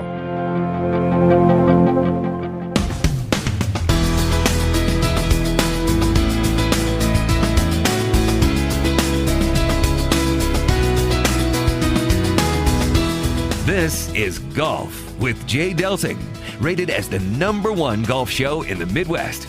Now let's get back to Jay and Dan. That was awesome. This is Golf with Jay Delsing, a visit with Jim Nantz. You just heard that iconic voice in sports. It doesn't matter if it's NCAA basketball, the NFL, Super Bowls, the Masters. He's become really, truly an iconic voice in American sports, and it's been that way, Jay, for a long time. It really has been, Danny. And one of the things that just, I don't know if, I know you already know this because you know him, but he's such a good person. He's just comes across as just a good guy. He's a good human being. And one of the things that I think that strikes me, and I know, I mean, you've won 4 Emmys doing broadcasting, so you've got this absolutely top of the mountain point of view, but you guys are truly fans. I mean, you're truly fans of the game, and there's when the greats call stuff, there's a respect for the whole process that comes out, and I don't know what are your thoughts on that? I mean, because I know how much you're a fan of baseball, and I know you did a ton of basketball. You even did football and in the NHL, but you're a fan of all those things, and you have this respect for the professionals. Well, first of all, you're a conduit between the fan and the sport, which the sport is the individuals. So you admire the sport in general, but fans want to know about the individuals. So you have the access to the individuals. So, for instance, I'm following Jay Delsing. I'm going to try to get 5 to 10 minutes with Jay and find out what's going on. And I think Jim takes you inside the game. Hey, we talked to this coach. This is what they're working on. This is why the set of plays has been working today. Those kind of things. He's able to give you an inside look at that, and then also understanding the moment, the magnitude of the moment, and his calls on the Masters. While they may be scripted in some ways, I don't know. That's fine. I don't care. But like a win for the ages. Yeah. Stuff like that he's been able to. Return to Glory. Return to Glory is one of my favorite, if not my favorite. It's in my top 10 ever of calls in any sport. So you're a fan of it, but you're also trying to make it as entertaining as you can on television, because there's a lot of things that, as a viewer, you get the picture. You get some of the stats. They're put up on graphics. What can I do to enhance the game? And I think Jim is able to do that. Yeah, Danny, it reminds me of Hopefully that made sense. It made a ton of sense. And it reminds me of your calls on Albert Pujols. I mean, what we were treated to, this man nearly quit after the first half of the season. Yeah, he was done after the first half. He was so bad. Then he went to the All-Star game and things started turning around. But your calls. So what is it that, because you're absolutely right. It's not like radio where you need to paint this picture. TV has the picture. Right. You've got to enhance it by either preparation. And let's talk a little bit about that, because I've seen you prep. I know how much Jim preps, but a lot of people think, oh, Danny, they just roll out of their car and roll right in the booth. That's not even close. You owe it to the fan. Yeah. I think you owe it to the fan to put your best foot forward. Now, could you at times just walk into the booth and knock it out? Yeah, you could, but is it as good as if you didn't prep? No, it's not. And so you owe it to those that are watching and taking time out of their day, and those that are working real jobs. You owe it to them to say, I'm going to do the best job I can. And I just think that's part of the individual and how they approach doing their craft. Yeah, and that's the respect part, right? I mean, because that's where you're holding what you're doing in such high regard. And I think that's what Jim does as well, whether it's hoops or the NFL or, what's interesting too, and you had this as well.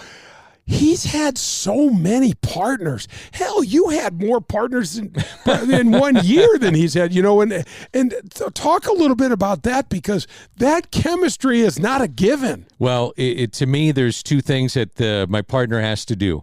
Tell me why it happened and tell me how. And if you can do those two things as an analyst, you've been an analyst, know. Tell me, take me inside the game. I never played on the PGA Tour, but you did, and this is why Rory's going to use this particular club, and he's going after it this way. This is how he does it. Tell me how, tell me why. And if you have an analyst that can do that, you got a winning team. Yeah, you got a winning team. It's certainly so cool. When you look back at some of the when I look back at some of Jim's calls, even Vern Lundgren, yes sir, exactly. That's there's the spontaneity of it too, which is part of the preparation, right? And because I can remember when I was in college and I got to meet the great Vin Scully, who was he said some really, really super nice things about my dad that floored me. I think I was probably 18 or 19 years old, but he talked. I was asking him, because I loved talking to the great late Jack Buck about, what it was like prepping, and Joe wasn't even doing anything at that age because it was so long ago. So I couldn't ask him. And you were young. You were probably not even in high school yet. But I can remember Vin Scully saying, because Jack Buck said, you do all these notes and then you leave them in the other room. You that's prep, your preparation, and then that's your prep, and then you let it all roll so that it's not scripted and things like that, and that shows. I mean, that makes for good sports, good good TV, and the best can do that. All right, preparation. How is your preparation going right now for the Ascension Charity Classic, which, again, tickets are available, ascensioncharityclassic.com. Yeah, they're doing great. I'm doing much better. My game is good. I think yesterday, let's see, Danny, it was, what day was it? Tuesday of last week. I think I pitched like about 2,000 balls around the course and around the practice green, and I just was wearing one of the things that happens when you don't play a lot is you look at lies and you're not sure. You're like, oh, is that going to come out hot? Is that going to come out dead? And so I was just trying to just roll through a bunch of lies and just try to hit them, and commit to what I was trying to do. So a lot of them came out really well. Some of them did not. So, I'm trying to temper expectation, but I'll be honest with you. I want to win. I want to win. I'm playing to win. I'm there to win. I probably don't know if that's realistic because I really don't play anymore, but I know the golf course better than anybody else.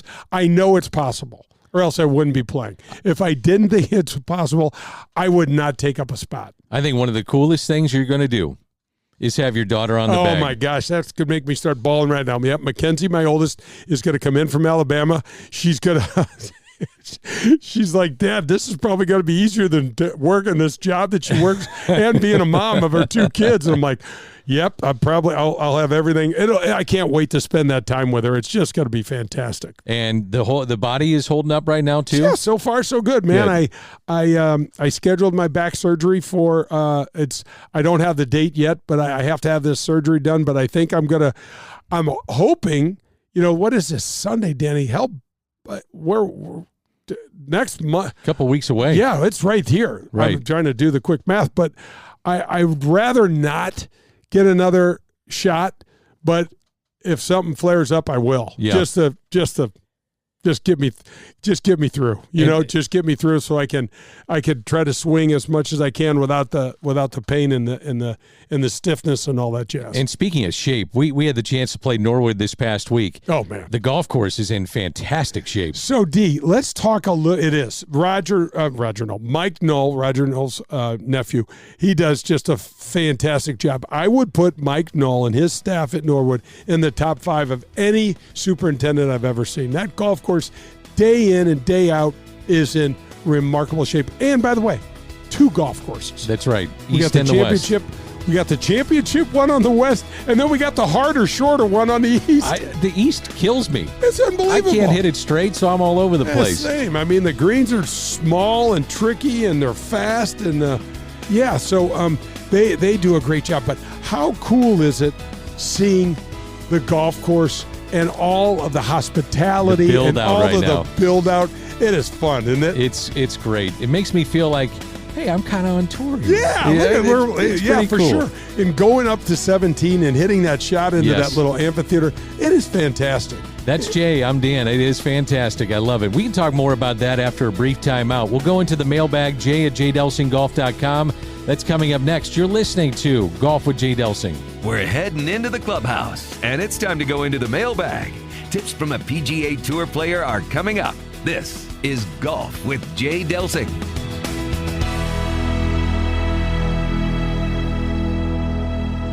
Daugherty Business Solutions has been enhancing the business of our customers for the last 37 years. How do we do it? Through our expertise in technology, better use of data and analytics, artificial intelligence, and machine learning. We roll up our sleeves and collaborate. We build applications and effectively communicate with our partner clients to bring their goals and objectives to the finish line. Our award-winning Access Point program is a community game changer.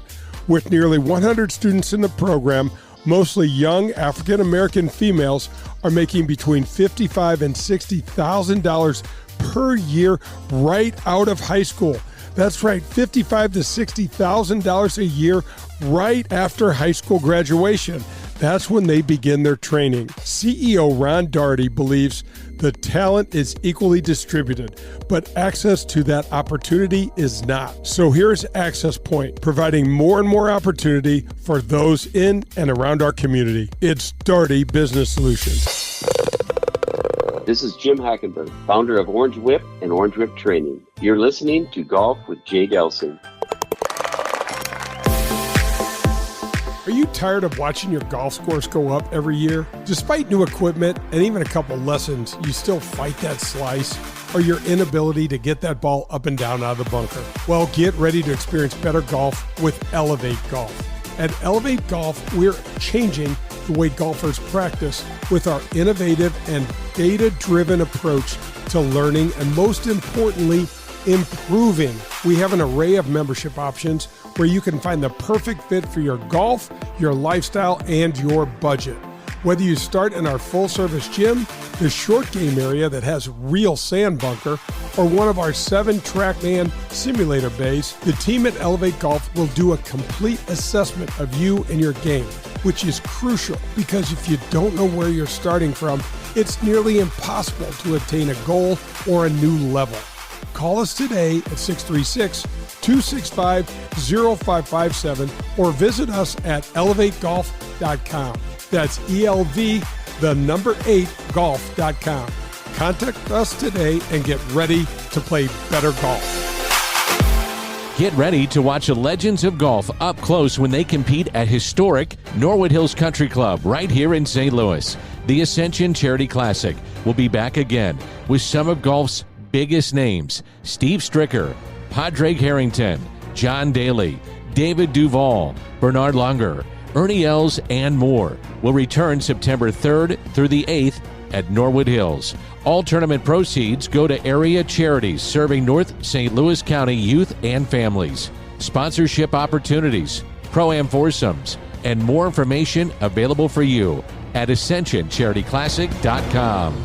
Hi, I'm Adam Betts, PGA professional and owner at Family Golf and Learning Center. We welcome golfers of all ages and abilities, from the junior golfer to the experienced players. From our indoor TrackMan simulators, large short game area, grass tees, and driving range bays, to our golf instruction, leagues, clinics, and camps, we connect you with every resource to reach your golfing goals. We look forward to helping you improve your golf game at Family Golf and Learning Center, where we make St. Louis better at golf.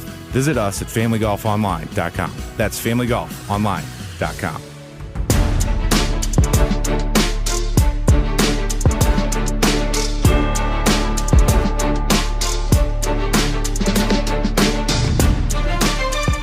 You're listening to Golf with Jay Delsing, brought to you by Car Shield and Doherty Business Solutions, every Sunday morning from 8 to 10. It features top guests, tips from a PGA Tour player, and the latest news and notes from around the world of golf. This is Golf with Jay Delsing. Heading down the stretch on Golf with Jay Delsing, we had to take a quick time out, but that gives us more time in the final segment for the mailbag, and we have a lot of questions that came in. Jay at jdelsinggolf.com. Jay at jdelsinggolf.com. I'm Dan, that's Jay. I know before we went to break, you wanted to talk a little bit more about the build-out and what's that like for a player that's going to Norwood Hills and playing at the Ascension Charity Classic. Yeah, Danny, it's a great feeling to get to be able to play in front of people, to know that, you know, the more people are out there, the more it means to them. You know, you want to put on a good show. It also says a lot about our community, man. I mean, the build-out and the things that we've done in the community is just ridiculous. What is it, 180 different sponsors now? Close to 200 with the Ascension Charity Classic. Yeah, that's amazing. Something like that. And it shows, because typically, folks, when you go to a Champions Tour event, there's only hospitality on 17 and 18. And ours starts, well, there's a couple spots on the front nine, but ours we almost have the entire back nine now. So 13 on in all the way home. It's really fun, and it's a great feeling as a player to be, I don't know, makes it feel like it's more like the regular tour. Well, I've watched a lot of Champions events, and when I'm watching, I notice the lack of a crowd for some of these events. Not all, but some. Now, they may gather around, let's say 17, certainly 18, but I'm talking about, 6 and 7 or 13 and 14. You don't see a lot of the patrons there. That's way different. Now, maybe it's different for me because I followed you. Yeah. And you'll have a lot of people locally following you, which is great. They're wearing helmets. They are wearing helmets. They've got armor on, but it's all good. No, they don't. I told them, get in front of the ball. If it's if that thing's going in the water, stop it. Block that thing. I play so much golf with you. You're hitting it straight. You're hitting it long. Get out of here with all that. Lay down in front of the ball. Take one for the team. But But there are other events where just the fans aren't there, and it's different here in St. Louis. Danny, I was shocked. The very first Champions event I played in was in San Antonio, Texas, and we teed off, and I was playing with who do you got? Jeff Sluman and Kenny Perry. Good pairing, right? Very much so. There was our starter, our caddies, our scorekeeper, and our standard bearer on the tee. That was it. First tee, and I was like, wow, Yeah. So sometimes when you're playing a tour event and you're the very first group off in the morning, we were not first group off in the morning, but sometimes you're that first group off in the morning and you're like, okay, but by the time you make the turn, people are out of bed or, they got their coffee, they got their whatever, and off we go. But yeah, it's different in St. Louis. I mean, one of the things that stands out in my mind, Danny, and you and I were, I think we might have even been watching together. Remember when the U.S. Open was at L.A. Country Club? Oh, yeah. And they limited the fans. I just think about DJ with an 8. Exactly. But anyway. Or otherwise, he's right in the middle of that championship. But I can remember that they're like on Sunday, they only let 25,000 spectators in. I'm thinking, so limited. We had more people at the Ascension Charity Classic than they had at the U.S. Open? That's crazy. That doesn't make any sense. No, they limited the tickets, and you could tell it did not add to the atmosphere that you would want at a major. And you do get that feeling. I'm not saying it's a major, but you get the feeling that this is an important event. This means a lot to this community, 100%, and people are stepping up. 100%. It absolutely does. And I mean, and God only knows what's going to happen if Tiger Woods joins the party next year. Awesome. Wow. This is Scotty in St. Charles. Guys, hear you talking about the Ascension Charity Classic. I haven't been, but I'm looking to go to the toughest hole on the course. Ooh. Set up shop and watch. Good so where do you question, go? Scotty. Okay, so from a handicap perspective, but from a handicap perspective, and so folks, and maybe you know or don't know this, but the handicaps are figured, the holes are ranked according to a compilation of scores over years and years and years, and how that all susses out.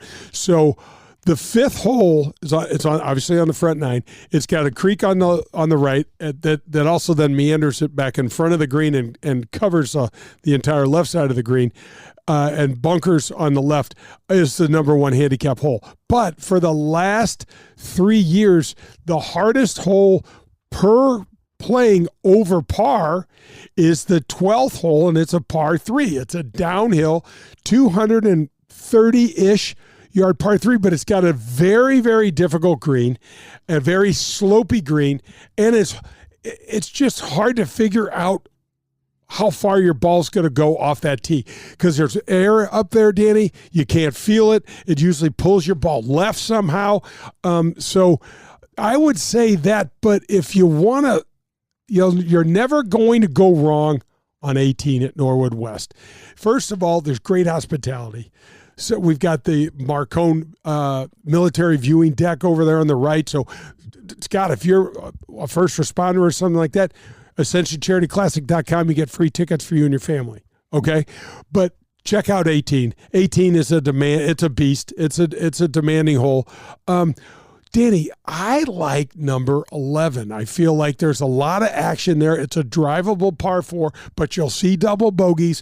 There's a difficult green, so a lot can happen on number 11 as well for me. You've told me that on 11, you don't mind driving it into the bunker. I would take it in the fairway or the greenside bunker every single. There's 3 greenside bunkers, 2 in the front, 1 on the left. I'd take it in any of those all 3 days if I could get it there. The greatest shot I've ever seen in person was last year at the Ascension Charity Classic. Jay Delsing puts it way left, and it's I've got been over there before. Yep. It's got a little bit of a hill in front of that green. Yep. You played it off the hill, so you hit it sideways, and then let it trickle down onto off the the green. hill, and it went down about 6 feet. And Pearlie was saying you're out of your mind. All I remember, Danny, is I missed the putt. Right. I did not make the birdie putt, but yeah, that was one of those shots where, for whatever reason, and we were talking about this yesterday, folks, and I would love to hear from you. We get so many emails now, but I would love to hear from you about, how you stand over a ball and you're like, I'm doing this. Yeah. I'm doing this.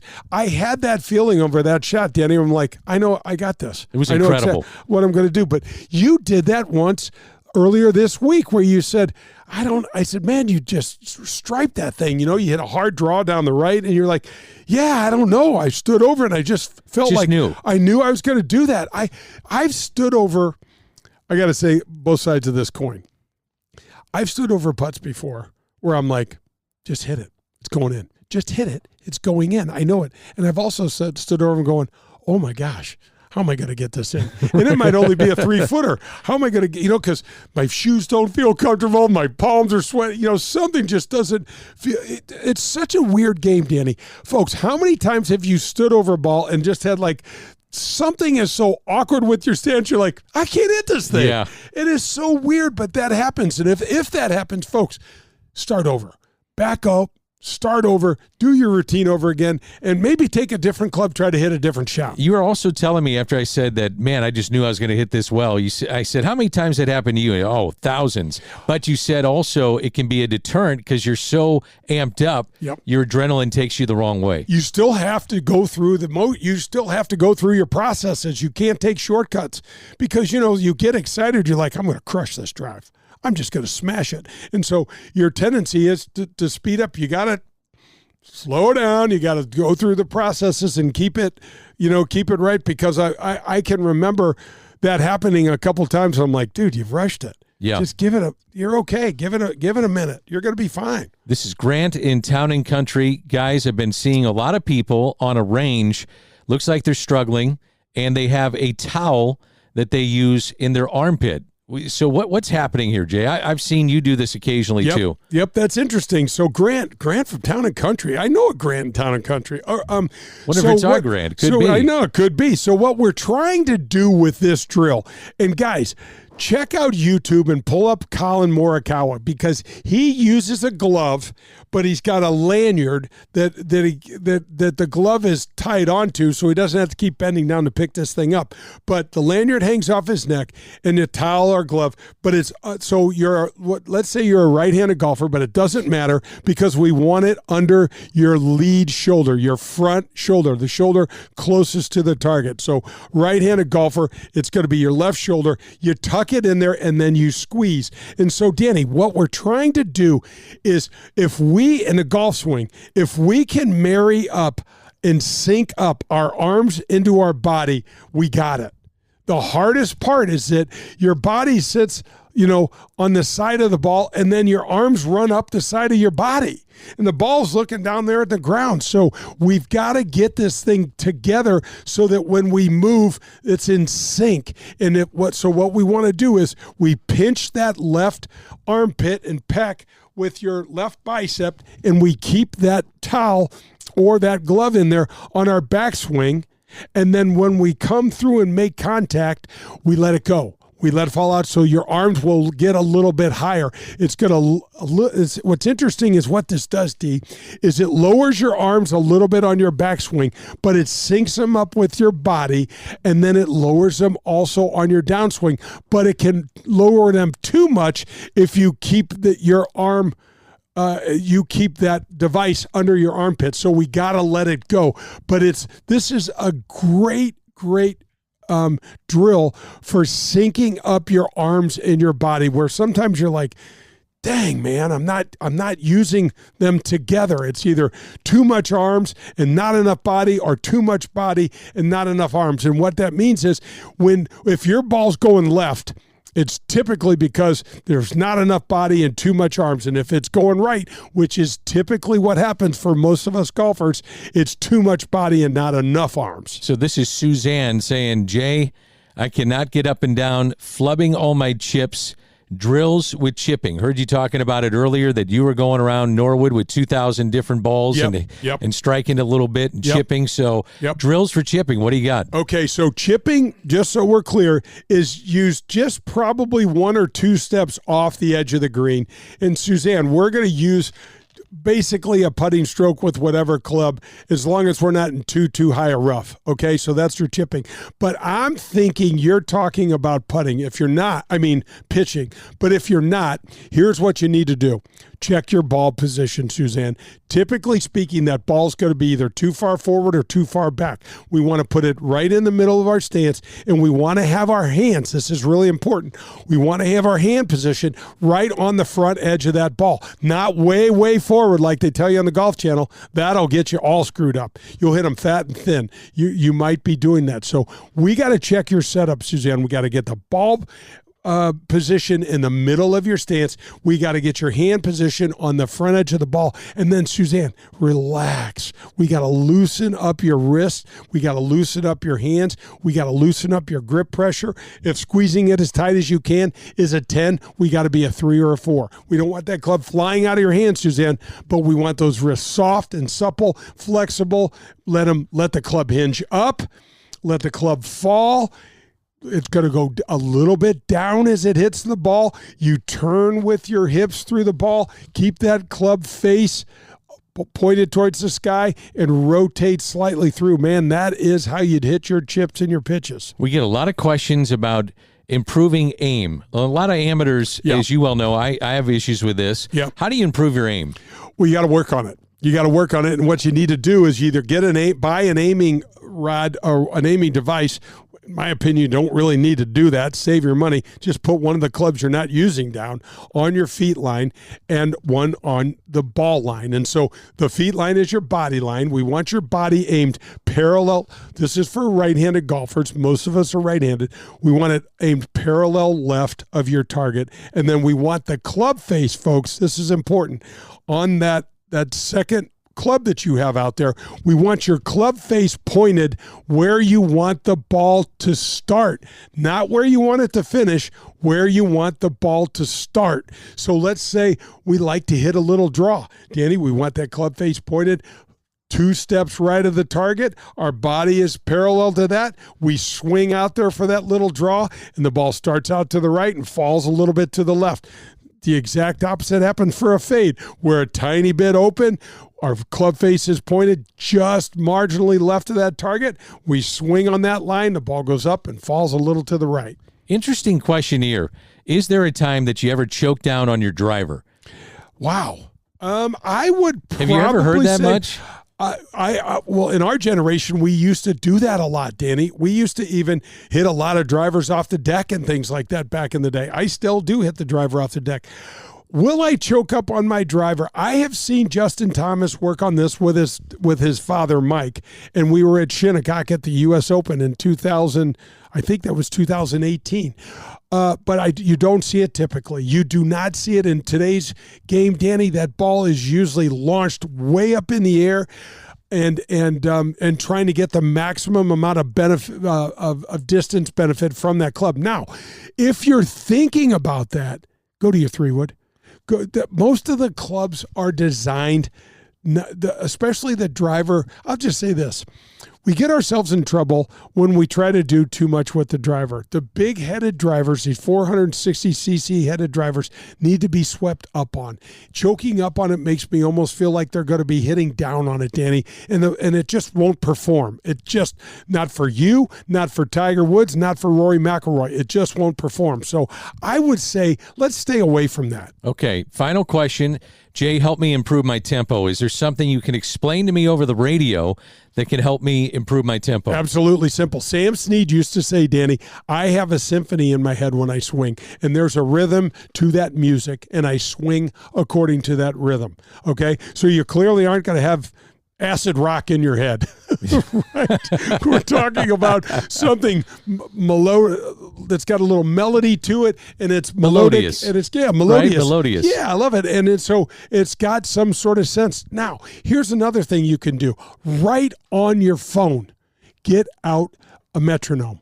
And you set the tempo. Now, and what do I mean by that? Now, that's interesting. Okay. Right. And I've done that before, Danny. And folks, try it with your putting. It's incredible. It's a great. It would be a great drill for you, Danny. I was on the putting green up in Flint, Michigan, and I hear this, and I'm like, is my pacemaker running out of battery? Like, what is that? And I look over, and Nick Faldo has got a metronome in his pocket, and he's putting with so you can set the tempo on your metronome. And he had this like 1-2 stroke, 1-2, 1-2. 1, 2. Now, Payne Stewart would have a 1, 2. Tom Watson would have a 1, 2, 1, 2, 1. So all of us have a personal cadence that makes us feel comfortable. Your daughter Avery would be more like Payne Stewart. She's got beautiful rhythm, and it's a 1, 2. Mine is more of a 1, 2. 1, 2, like that. So, and I know that's a little laborious, but that is that. So, look on your phone, use a metronome, and take it out there. And here's what I want you to do when it comes to rhythm: feel it. Don't think about it. It's almost like dancing. I can't dance, so I can't really speak to that. But you see people that know how to dance, Danny, and the music moves their body. They're not thinking about moving their body. So try to get into feeling it so that it actually runs through your body, and you're going to go, okay, I'm going to go back and through and back and through. I'm going to get loaded and through, or I'm going to get 1 and 2 that way. Don't think too much about rhythm. It'll screw you up. I love this segment, the mailbag. You do such a great job. It's become one of our favorites. I get people talking about it all the time. Like last week, Danny, we talked about the etiquette. I got a bunch of emails about the etiquette that we talked about last week. I did too. Jim Hackenberg, Orange Whip Golf. Thanks to him. Jim Nantz of CBS Sports. And Jay, great show. How do we end it? Hit 'em straight, St. Louis. You're listening to Golf with Jay Delsing. Brought to you by Car Shield and Doherty Business Solutions. Every Sunday morning from 8 to 10. It features top guests, tips from a PGA Tour player, and the latest news and notes from around the world of golf. This is Golf with Jay Delsing. WXOS HD1 East St. Louis. 101 ESPN is driven by Auto Centers Nissan, home of the lifetime warranty and 30-day return.